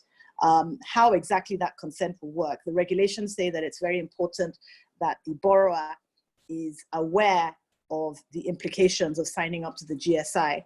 But when you've got sort of an automated loan structure where they're simply ticking, you know, you're simply filling in how much you want to borrow, what period of time, etc. And possibly there'll be a pop-up that says, are you aware of the GSI provision? Then you would, then you would maybe tick that to say that, yes, you're aware.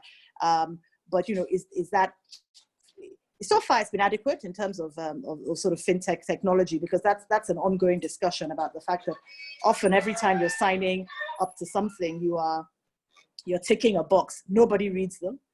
People have done tests and said, look, you know, if we actually read everything that we tick and sign off on, particularly online, we would probably be reading for 2 months in the year. So we know that nobody reads them. So far, none of that has been a basis for challenge. But I'm just mindful of the fact that regulations specifically say you need to understand, you need to explain it, you know, they need to follow and understand that, and so that's an issue. I think that in terms of the privacy issue and also the contract issue, I think that, let me put it like this, I think that the regulations have addressed it. Whether if somebody does, you know, if somebody sort of challenges it and says, oh, constitutionally, should this have been covered in the regulation? Does it need a law? Does it need this? Does it need that? That is possibly where you would have an issue. But certainly in terms of the everyday, I think that other than the joint account, because I still struggle with that joint account, other than the joint account, I think that you're okay on a sort of basic look at it. I think that, I just want to be sure I've covered the issue. So one was whether, you know, what works for both sides. And I think that, as I've said, I think the alternatives were worse. And so, you know, this is something that people can look at. And obviously people who haven't, who would have just, you know, ignored letters from the bank or from the microfinance bank asking for payment are aware that they can't do that now. Of course, it's also going to mean people are going to play all sorts of games in terms of where they keep their money. So, you know, if you know you've got something outstanding and you're not going to pay it on the due dates, then you quickly go and, if you can, empty your accounts in other places. But I do think that there's some key legal issues that need to be dealt with, such as in what circumstances. So let's say somebody has given you notice, you've got notice that security has been created over this account. I'm not sure, there's a lack of clarity on whether you can, on that basis, say, no, I won't do the transfer.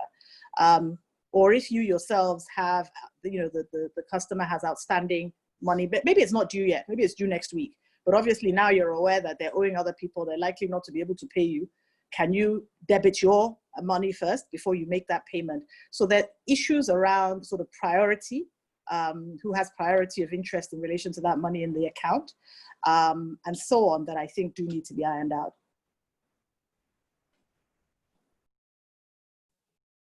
Thank you very much, Mrs. Edu. I'd like to take some questions from the chat box. Good afternoon. Interesting conversations going on. I'd like to direct my question to NIBSS, and it's on NUBAN.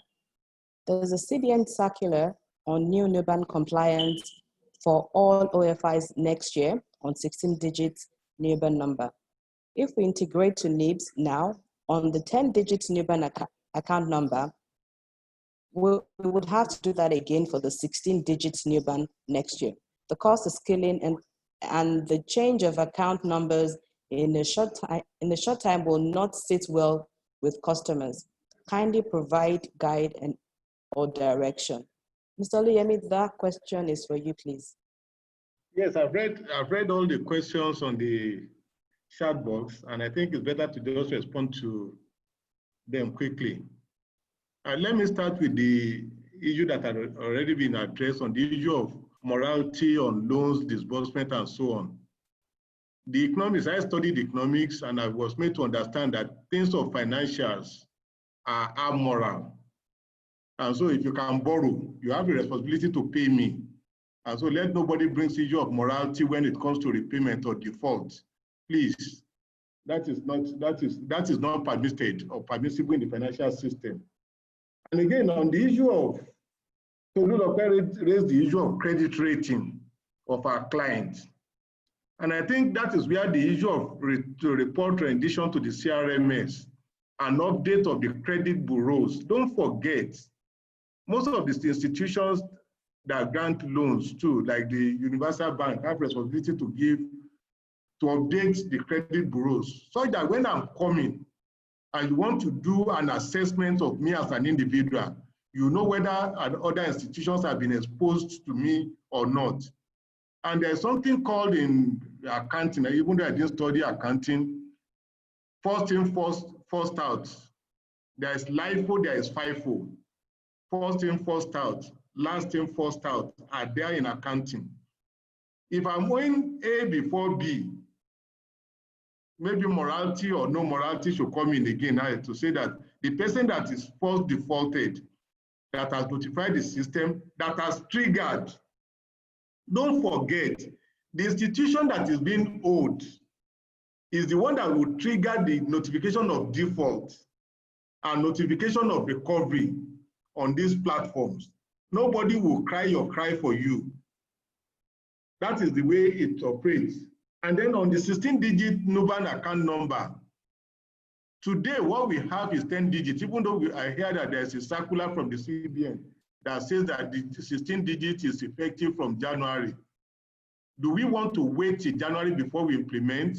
Knowing fully well that there are some microfinance banks that have already complied with the 10-digit NUBAN number. Let's start with what we have, and that is the problem with us in Nigeria. We don't applaud ourselves for the successes we have made. We always look at things that are not working. A lot of microfinance banks have complied with the NUBAN standard of 10 digits. And so when we get to the bridge on the 16 digits, we will cross it. And then on the circular that says that loans that are taken from 28th of August are things that we'll be looking at. I think I discussed it at the Accion level. If you want to recover the backlog of loans, do you even have things that you can present, like a GSI mandate? Because you cannot debit my account except I've authorized you through the completion of the GSI mandate form.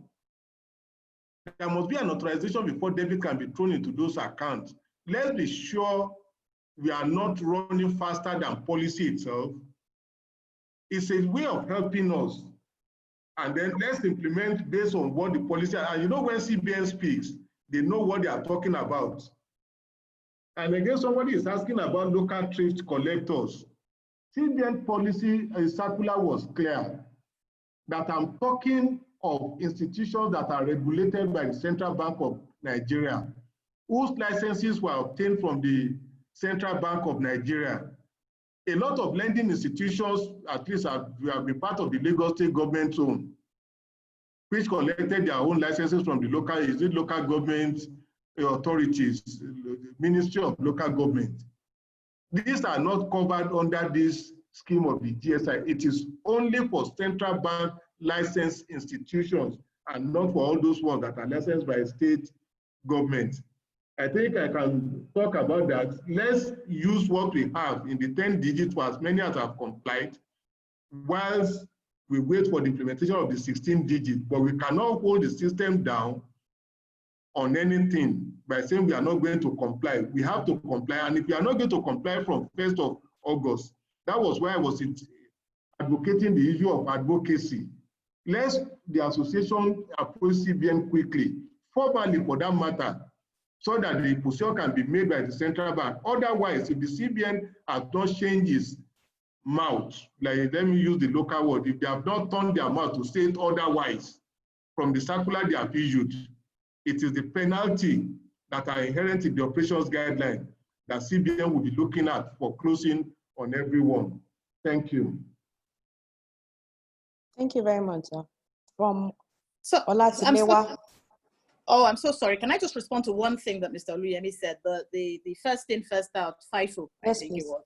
Yeah, I think that honestly, from a sort of banking perspective, banking law perspective, essentially you have a lien or right of set-off that is even if it's not contractual, there's a banker's lien that is by operation of law applies. And even in the situation where a company, for example, is insolvent, even before they look at the money, even before they look at all the other creditors, the bank has a right of set-off against monies in their account. So I think that it's not as simple to say that it's the first person that claimed. If the money is sitting in your account and they owe you money, it's very difficult for you to know a customer owes you money, but you have to transfer to a third party. So I think that, and that is not consistent with sort of the banker's lien and so on. So I think that issue is still one that needs to be clarified. I get what you're saying, but I think there's some gray there. Sorry, please go ahead, Fusaya. Thank you very much. From Olatilewa, Mr. Oluyemi's presentation talked about the loan eligibility takes off from the 20th of August 2020. Is it that loans from August 2019, as stated in the circular, won't come into effect? Like I said, circular is circular. And so when the CBN says this is the effective date, is to avoid litigation, because even if you recover from an individual before that day, let me give an example of even the direct debit that we do today. Somebody has authorized that you debit my account on the 25th of the month. If you go into that account on the 23rd, so many of your customers will take you to court that I mandated my account to be debited on the 25th. I kept that money for another purpose for 23rd and 24th, and then I'm asking for a penal charge, or you must compensate me for it. And so let's look at the circular and operate by the circular. If you want anything changed, let's go back to the issuer of that circular, because that becomes the reference material by anyone that is coming to the lawyer to say, you know, the CBN says it is loans that are granted from so-so date that qualifies to be under GSI. Why is it that a loan I took 1 month ago was brought under this scheme when I've even not even completed the GSI mandate form? Whatever GSI mandate form, whatever mandate form you have now, is a proactive measure towards compliance. I think every MFBs must know that. It's a proactive step towards compliance. And then there could be pilot, there could be test at your own end to see how it works out. But it's to look at the dates that the circular puts to comply with that date and not operate outside it. If you want to backlog of loans to be recovered through the GSI, let's approach the CBN and say that, yeah, we have backlog of loans, so that some are even dated back to 2010. Can you help us incorporate them into this process? But that is if you are still able to get that customer to sign the GSI mandate form, because where the mandate form is not signed, you don't have authorization to key me into a scheme that I was not part of when I took the loan from you. You don't change the goalpost at the middle of a game. That is what I'm emphasizing here. Thank you very much, Mr. Oluyemi. This is from Jubril Juba. Hi, everyone. Thanks for hosting this, everyone. Super useful. A couple of quick questions based on today's session. One, do we need to be part of the sandbox to start integrating with GSI? Does this mean that the rollout of GSI for MFBs is a way out, considering that MFBs are long and considered during the first phase? With the rollout next week, does it mean that MFBs are not going to honor the GSI mandate from the commercial banks? And finally, with the rollout next week, does it mean that no MFB is going to be ready for this rollout? Sandbox and GSI are different policies. They are different frameworks. Like I mentioned in the presentation, Sandbox is more of an idea incubation point. It's more of, and so the Sandbox is an idea incubation platform. GSI is already an ongoing system that I'm saying it will layer the document management system that we have across the financial system, and particularly in NIBSS, the identity validation service and the account detail validation system that we currently have in NIBSS. And then there's no institution that will say, I cannot do transfer, I cannot do debit. Because if you're integrated to a payment platform like NIBSS, or even InterSwitch or System Specs Remitter, you are able to at least debit the account of your customer who has mandated his account to be debited. But the GSI today, if you go and debit my account in another bank today, who will even provide you the information on what I hold in those other banks? These are information that you can access from NIBSS. The day CBN says, release it to them.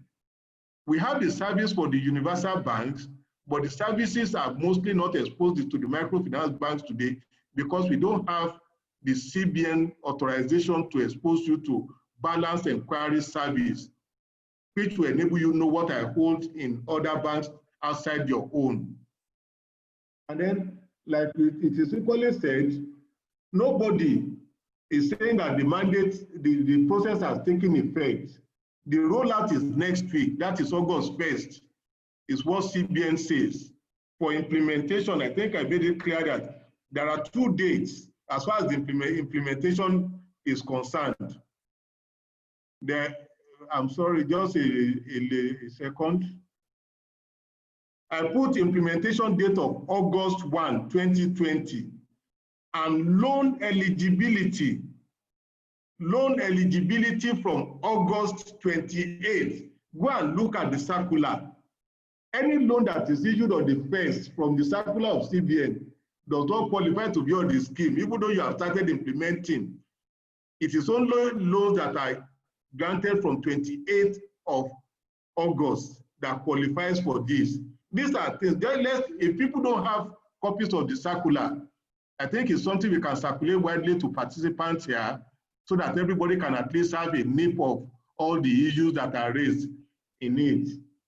We will not be permitted, at least even if we go to the CBN and we say we are not ready for August 1, nobody will penalize us.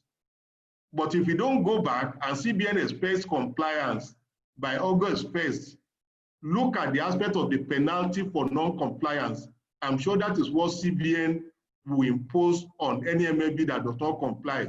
And we are trusting that the association will quickly put something together, send to CBN, send it to the institution that issues the guideline, and then copy your own supervisory department within CBN so that we know that, okay, we just don't want, it's not that we don't want to comply, but we have some constraints in terms of integration and some other ones that you can identify that will not make you comply. That is what we are talking about here. Thank you very much, Mr. Oluyemi. From Usman Sharif, Good afternoon. I am Usman Sharif from Northbridge MFB. We thank you for the knowledge shared so far. My question is, for an MFB to start the implementation of GSI, how will it go about it? Thank you. So many of the services, like I said, so many of the services you'll be using for the GSI are things that layers on your current integration with NIBSS. And then it requires your integration to the central bank, central credit risk management system. If you are not integrated to some of these platforms, it's for you to engage institutions that are superintending it. NIBSS for BVN validation service, NIBSS for account detail validation, NIBSS for balance inquiry, NIBSS for GSI mandate setup, NIBSS for GSI mandate access. And so it's just for you to identify the principal partners and stakeholders. And I'm sure by the time we circulate the guideline, and then maybe this presentation to everyone, which I forwarded to Adefisayo, I'm sure we'll all be on the same page. And then if NAMBU now feels that there's a need for us to now sit down together beyond this, we can all stand from a point of knowledge and understanding the principles and the policy better to discuss. Thank you. Thank you very much. I think this is interaction of comment from Emmanuel Ajayi. There will be conflict between banks, especially if the custodial bank is holding the fund as a security for a loan that has not been fully crystallized. I think Yinka addressed that when she was talking about the lien. If an account, for instance, has been liened for another purpose, and then you now want to assess it, I think it's impossible to do. That is what she has made clear. And so Yinka can still talk to that on the issue of account that is already liened, and you are now saying you want to recover money from it.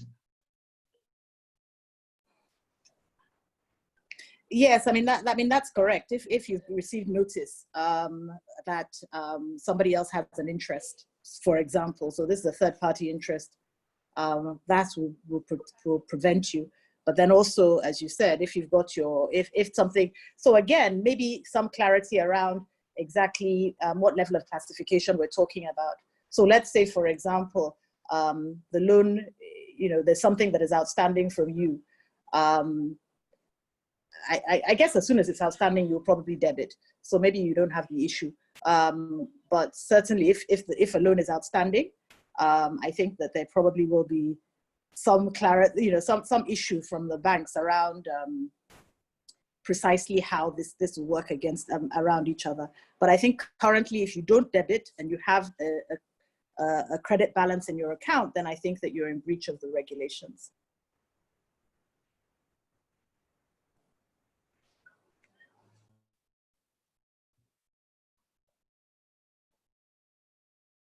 I think for Abdullah, who is asking for a recap on what has been done, by the time they circulate the presentation, at least I have a presentation on the GSI and the policy framework. I think my contact is, they can equally give you my contacts to speak with me on anything you still want further clarifications on.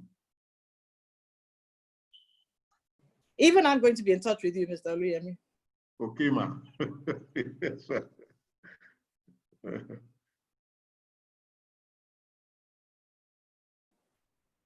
Thank you very much. Fisayo, before we take more questions and reactions. Hello, can you hear me? Yes, so many of the things that are there, if there's somebody talking about 3-digit code for commercial banks, and then MFB is not having 3-digit codes. The reason why the banks have 3-digit codes is because they are not up to 999. But at a point, the microfinance banks were over 1,000. And so you don't have a 3-digit code, and that is what will come into the algorithm for you to generate your own NUBA, which I think is the reason why you are migrating from the 10-digit to 16-digit. But today, even microfinance banks on news platform, if you see the NIP code that we give to you, it is not 3 digits like those of the banks. it is more than 3 digits because we have to accommodate the number of institutions that falls into various categories. If for payment service banks, for instance, that are just 3, we can say that the code will just be 2 digits. For banks that are less than 999, we make the digits 3 digits. But for you that are more than 4 digits, over 1,000 at a point, is for us to be proactive that there's nothing stopping you from getting to 10,000. And so your own, I think your own should be about 5 digits. I'll just confirm that, but there's no fear as far as the number of digits that is given to you is concerned. It's just to accommodate the number of institutions that can actually come on board certain shared service platforms in the financial system. Thank you.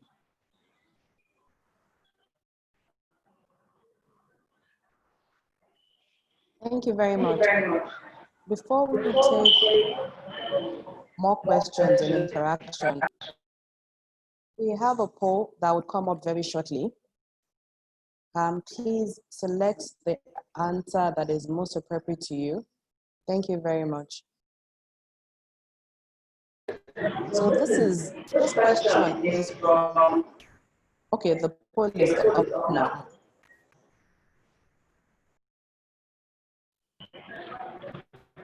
Sorry, while we just I'll continue to.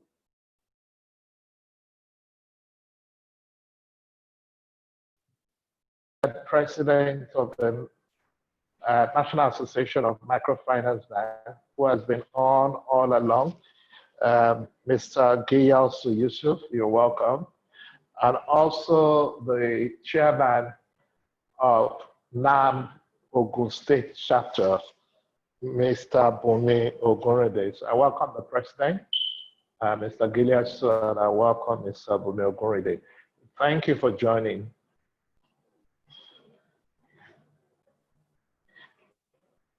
Mr. Samuel Oluyemi, I would like to draw your attention to a correction one of the participants is making, and that the effective date is 2019, August 28, and not August 28, 2020. Okay, so sorry. 2019, not 2020. Thank you. It's 2019, sorry, thank you.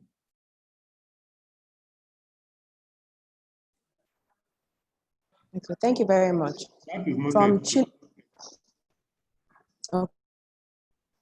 From Chinedu Nkuda, Ebonyi State University Microfinance Bank, Abakaliki, Ebonyi State.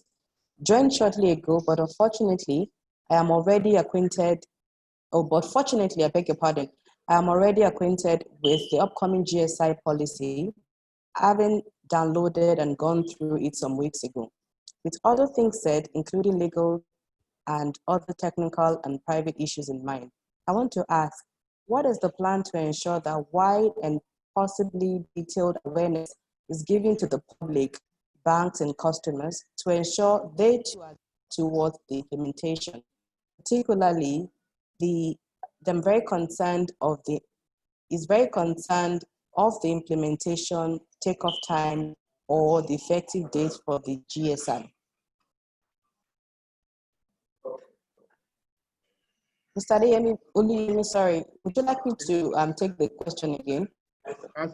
You know, whatever we are doing today is based on the first engagement we had with Accion Microfinance Bank, at which it was suggested that we should at least widen the audience that will be educated on the implementation of the GSI so that we can even collate ideas, like an idea gathering session is what this is also for.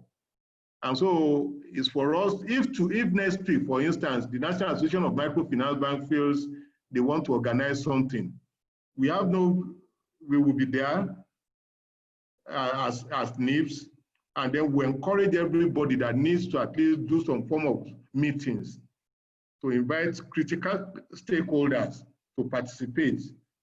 Everyone, at least this is an initiative. I think that this is the first that I'm aware of on the GSI, that has at least we have over 200 people already on this platform. And it's for everybody to just take the cue and gather people together. Start with even your staff and educate them, because they'll be the ones that have been relating to the people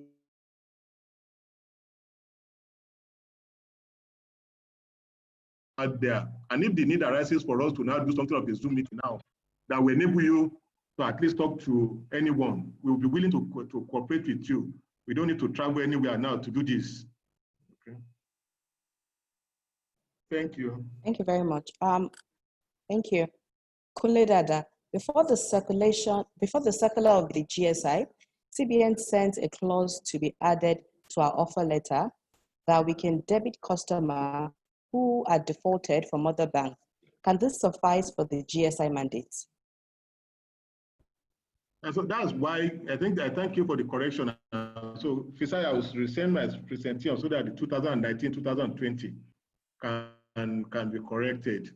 The beauty of it is we have the implementation backdated to of the loans that qualifies, at least qualifying loans, saying August 2019. And so the first step for us to do, as many as have not gotten their clients to sign a GSI mandate form, please go and do it, because it's an authorization for you to debit the account. And then what information do we put there? Those are the things for new person. If you're asking me to tell you the color of my pants when I want to take a loan from you, you know I will do it.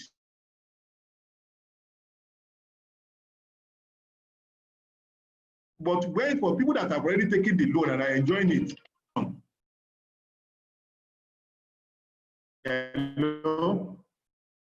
You cannot get them to give you any information. And so the best you can do now is to administer a GSI mandate, because you have the authorization from the circular now to administer a GSI mandate for a loan that was taken as far back as August 2019.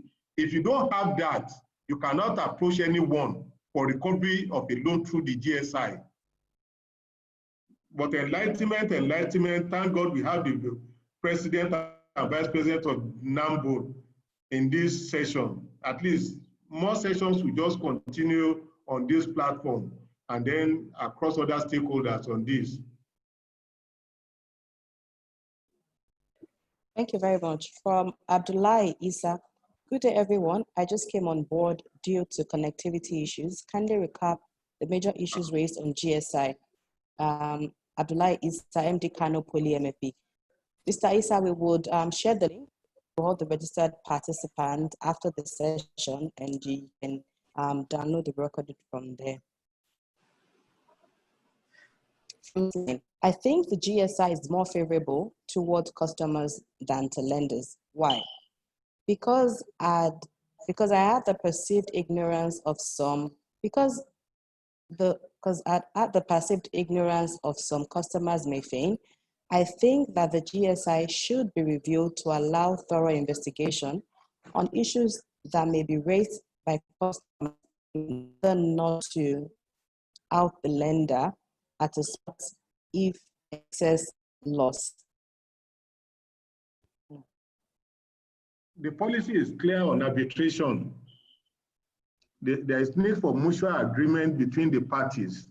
But now what is important is the terms of the offer letter.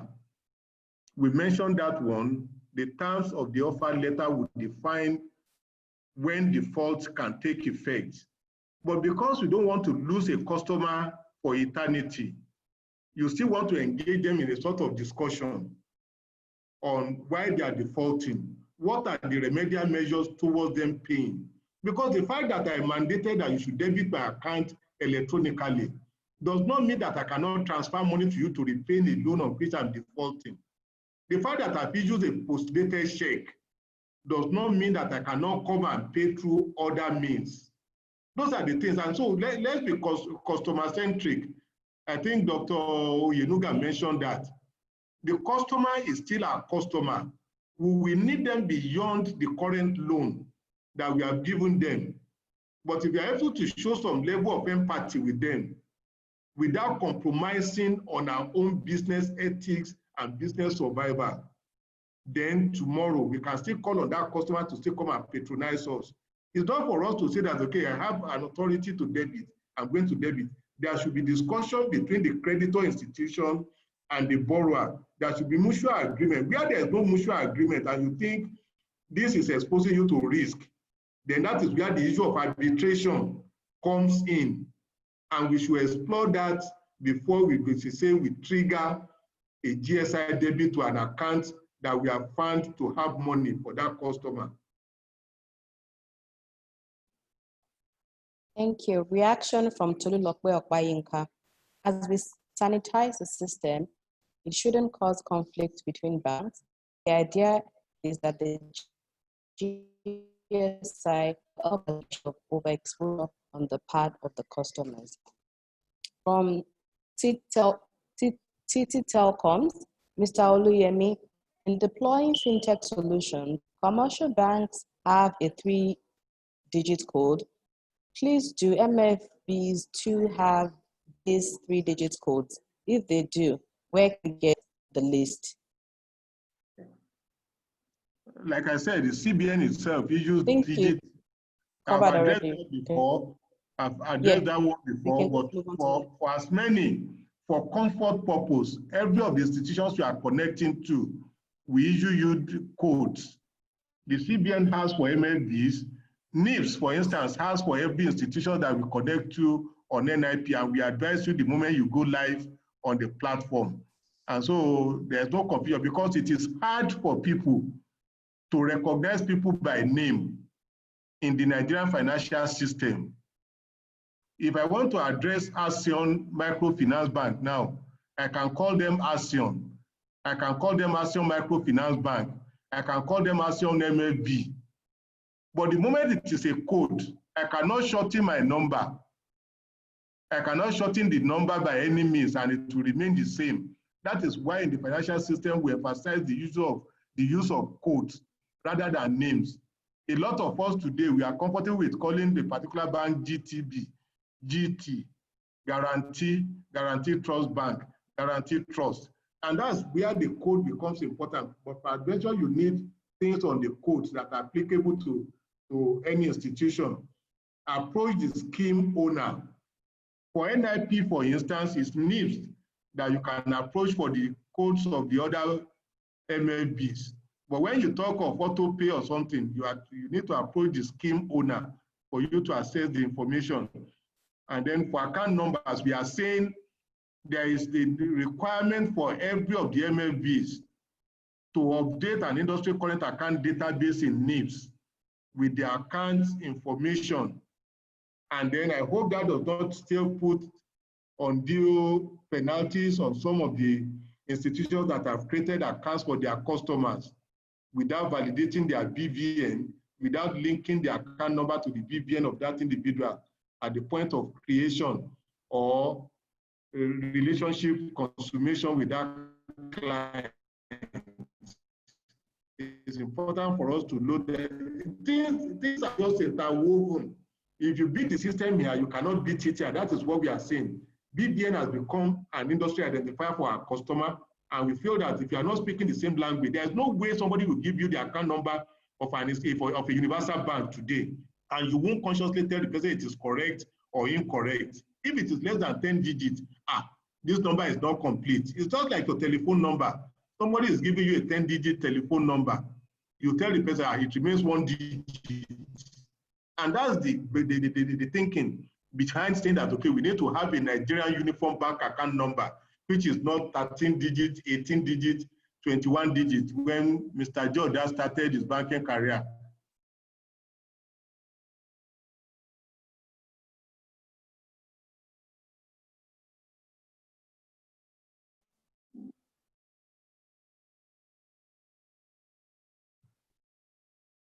Hello. Hello. Okay, so we'll take one more.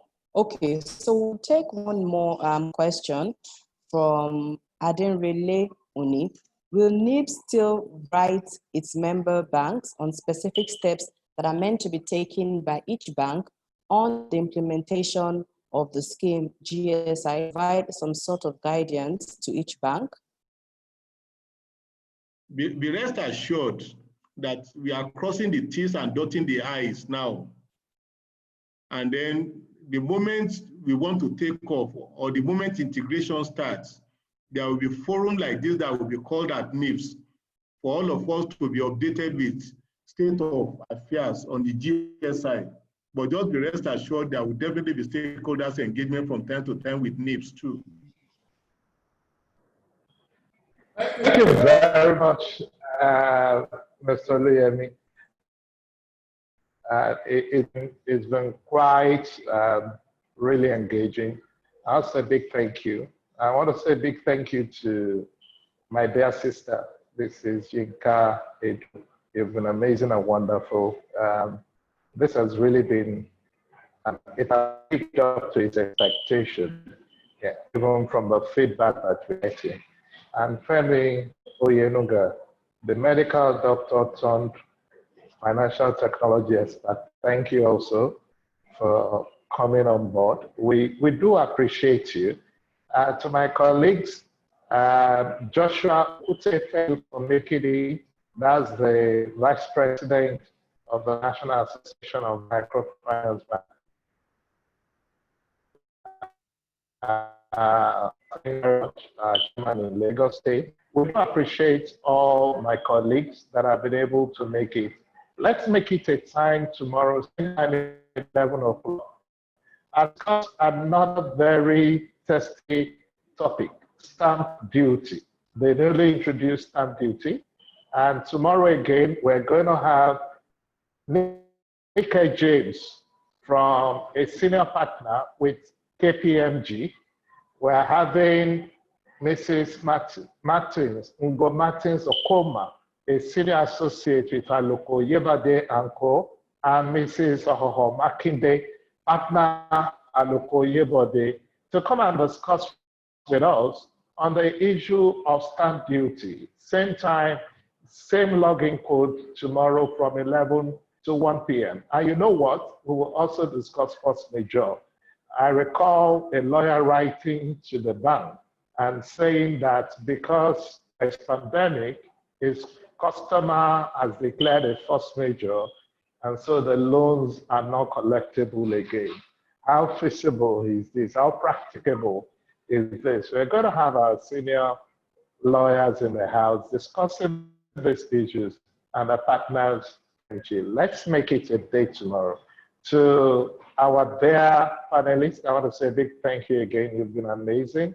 So all the questions that have not been answered, we will send them to the panelists. And once they respond, we will share with our colleagues. All the presentations today. Thank you so much and have a very wonderful day. Thank you and God bless. So, Mrs. Edu, thank you. I appreciate Mr. Oluyemi, Samuel, thank you. Someone said more stuff. Thank you. Thank you. I have really enjoyed being here, and I definitely plan to be here tomorrow. So. Thank you so much. Thank you. Thank you. Bye. Bye.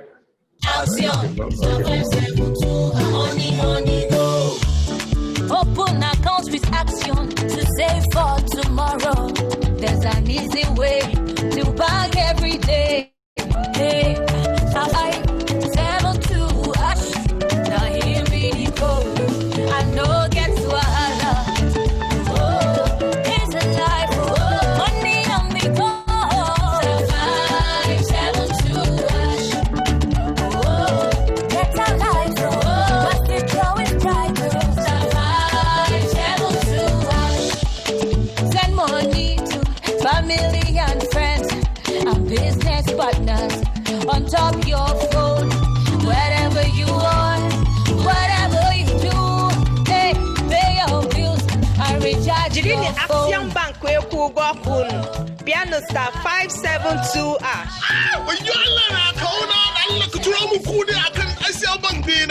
Má ṣe ìyọnu láti lọ sí ilé ìfowópamọ́ ìwọ ṣáà ti tẹ star 572 ash lórí ẹ̀rọ ìbánisọ̀rọ̀ rẹ. Accion Microfinance Bank. My future is bright. Nítòótọ́, ṣé pé tí mo bá ṣí àkáǹtì pẹ̀lú Accion wá máa máyé rọrùn fún mi? Ina son iya karɓar kuɗin Accion Bank na yi amfani kai ƙara kasuwa ta. Chai, Accion Bank mo kwara ni ATM card. No need to stress, I no need the stress. With Accion Microfinance Bank, I deal with the best, I no settle for less. Bank where they make you life better.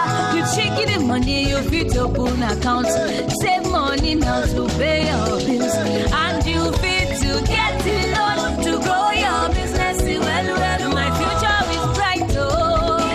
My future is bright, oh. With Accion Bank. With Accion, oh. My future is bright, oh. With Accion Bank. With Accion, oh. My future is bright, oh. With Accion Bank. With Accion, oh. My future is bright, oh. Is bright, oh. Accion Microfinance Bank. My future is bright. Hey, Accion, star 572 hash. Now the code Accion, star 572 hash. Money go. Open accounts with Accion to save for tomorrow. There's an easy way to bank every day. Hey, star 572 hash.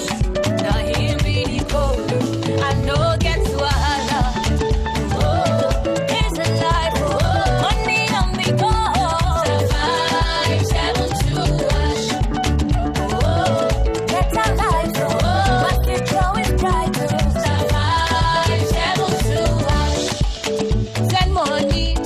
Family and friends and business partners on top your phone. Wherever you are, whatever you do, hey, pay your bills and recharge your phone. Accion Bank we kugo kun. Piano star 572 hash.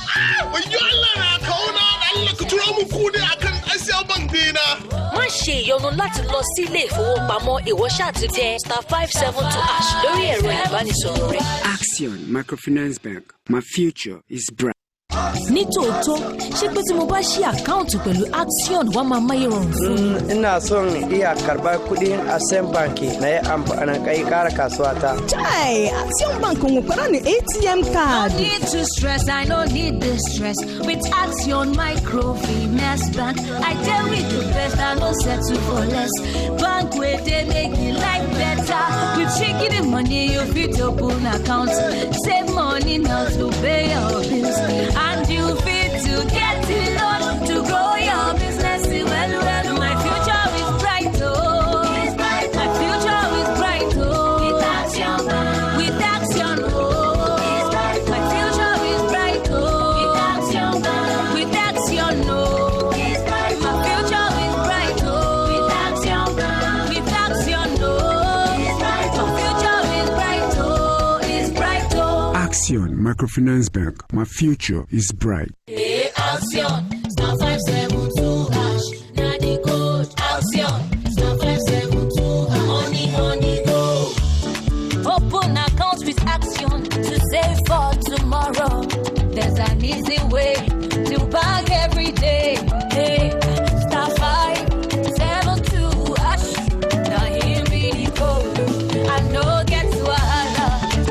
Oh, it's a life. Oh, money on the go.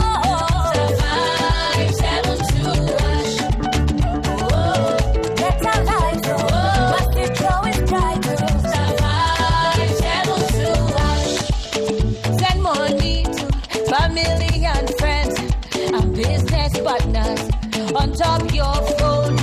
Wherever you are, whatever you do, hey, pay your bills and recharge your phone. Accion Bank we kugo kun. Piano star 572 hash.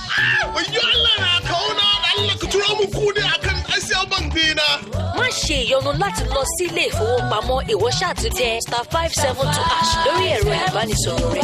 Accion Microfinance Bank. My future is bright. Nítòótọ́, ṣé pé tí mo bá ṣí àkáǹtì pẹ̀lú Accion wá máa máyé rọrùn fún mi? Ina son iya karɓar kuɗin Accion Bank na yi amfani kai ƙara kasuwa ta. Chai, Accion Bank mo kwara ni ATM card. No need to stress, I no need the stress. With Accion Microfinance Bank, I deal with the best, I no settle for less. Bank where they make you life better. You checking the money. money, you fit open account. Save money now to pay your bills. And you fit to get the loan to grow your business. Well, my future is bright, oh. My future is bright, oh. With Accion, with Accion, oh. My future is bright, oh. With Accion, with Accion, oh. My future is bright, oh. With Accion, with Accion, oh. My future is bright, oh. Is bright, oh. Accion Microfinance Bank. My future is bright. Hey, Accion, star 572 hash. Now the code Accion, star 572 hash. Money go. Open accounts with Accion to save for. There's an easy way to bank every day. Hey, star 572 hash. Now here we go. I know get to wahala. Oh, it's a life. Oh, money on me go. Star 572 hash. Oh, get a life. Oh, my future is bright. Star 572 hash. Send money to family and friends and business partners on top your phone. Wherever you are, whatever you do, hey, pay your bills and recharge Jidini your phone. Accion Bank we kugo kun. Piano star 572 hash.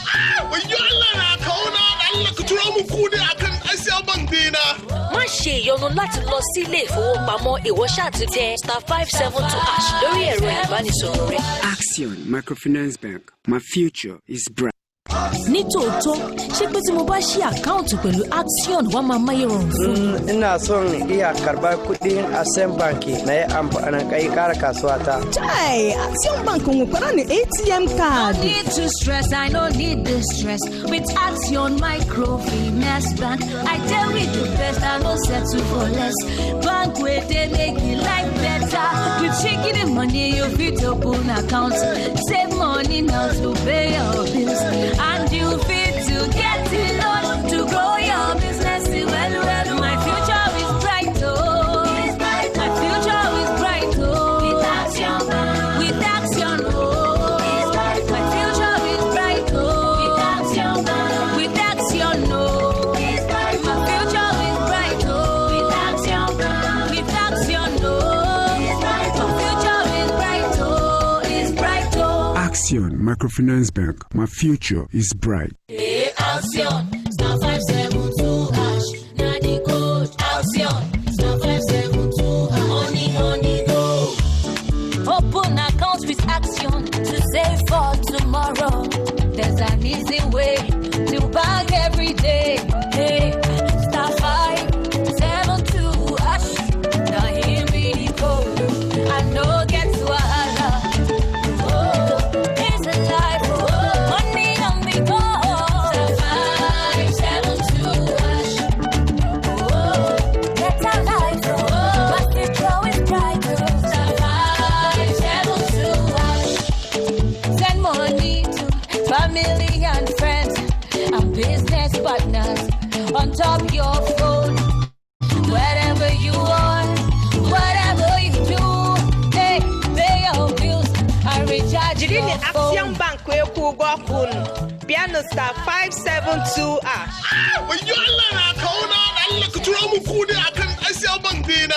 má ṣe ìyọnu láti lọ sí ilé ìfowópamọ́ ìwọ ṣáà ti tẹ star 572 hash lórí ẹ̀rọ ìbánisọ̀rọ̀ rẹ. Accion Microfinance Bank. My future is bright. Nítòótọ́, ṣé pé tí mo bá ṣí àkáǹtì pẹ̀lú Accion wá máa máyé rọrùn fún mi? Ina son iya karɓar kuɗin Accion Bank na yi amfani kai ƙara kasuwa ta. Chai, Accion Bank ń kwara ní ATM card. No need to stress, I no need the stress. With Accion Microfinance Bank, I deal with the best, I no settle for less. Bank where they make it life better. You checking the money, you fit open account. Save money now to pay your bills. And you fit to get the loan to grow your business. Well, my future is bright, oh. My future is bright, oh. With Accion, with Accion, oh. My future is bright, oh. With Accion, with Accion, oh. My future is bright, oh. With Accion.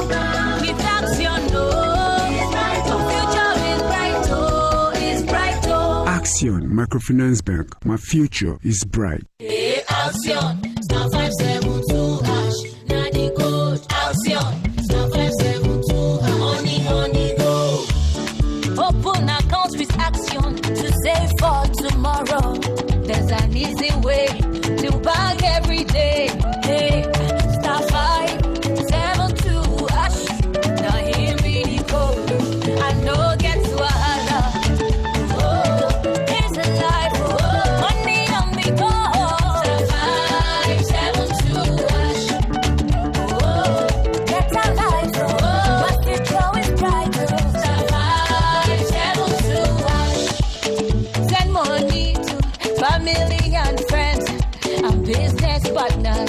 on top your phone, wherever you are, whatever you do, hey, pay your bills and recharge your phone. Accion Bank Piano star 572 ash.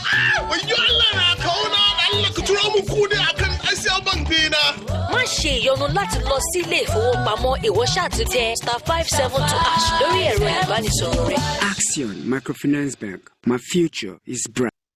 Nítòótọ́ ṣé pé tí mo bá ṣí àkáǹtì pẹ̀lú Accion wá máa máyé rọrùn fún mi. Ina son iya karbar kudin Accion Bank na yi amfani kai kara kasuwa ta. Chai, Accion Bank will put on the ATM card. No need to stress, I don't need the stress. With Accion Microfinance Bank, I tell with the best, I no settle for less. Bank where they make it like better. With shaking the money, you fit open account. Save money now to pay your bills. And you fit to get the loan to grow your business. Well, my future is bright, oh. My future is bright, oh. With Accion, oh. My future is bright, oh. With Accion, oh. My future is bright, oh. With Accion, oh. My future is bright, oh. Is bright, oh. Accion Microfinance Bank. My future is bright. Hey, Accion, star 572 hash. Now the code Accion, star 572 hash. Money go. Open account with Accion to save for tomorrow. There's an easy way to bank every day. Hey, star 572 hash. Now here we go. I know get to a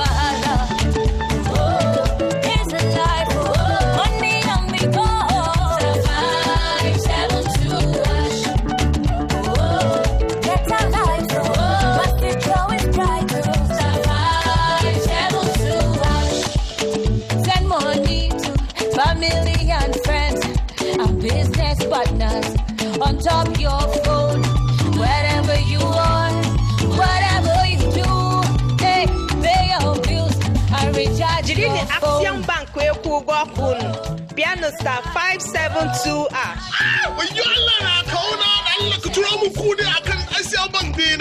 Má ṣe ìyọnu láti lọ sí ilé ìfowópamọ́ ìwọ ṣáà ti tẹ star 572 ash lórí ẹ̀rọ ìbánisọ̀rọ̀ rẹ. Accion Microfinance Bank. My future is bright. Nítòótọ́ ṣé pé tí mo bá ṣí àkáǹtì pẹ̀lú Accion wá máa máyé rọrùn fún mi. Ina son iya karbar kudin Accion Bank na yi amfani kai kara kasuwa ta. Chai, Accion Bank will put on the ATM card. No need to stress, I don't need the stress. With Accion Microfinance Bank, I tell with the best, I no settle for less. Bank where they make it like better. With shaking the money, you fit open account.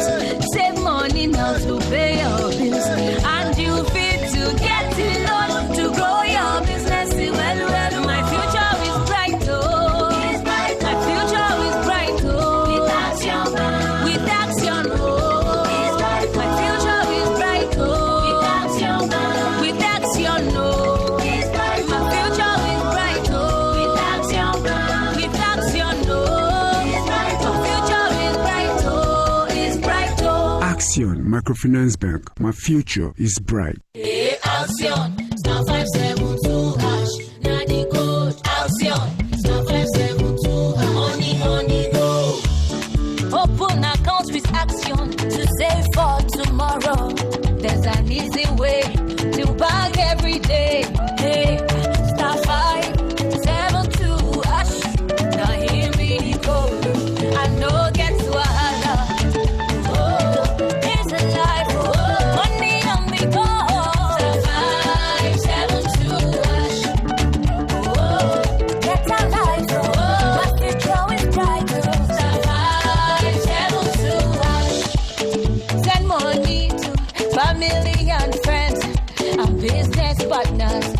on top your phone.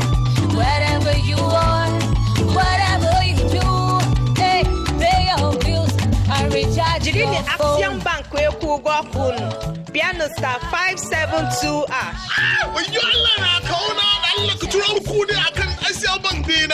má ṣe ìyọnu láti lọ sí ilé ìfowópamọ́ ìwọ ṣáà ti tẹ star 572 lórí ẹ̀rọ ìbánisọ̀rọ̀ rẹ. Accion Microfinance Bank. My future is bright.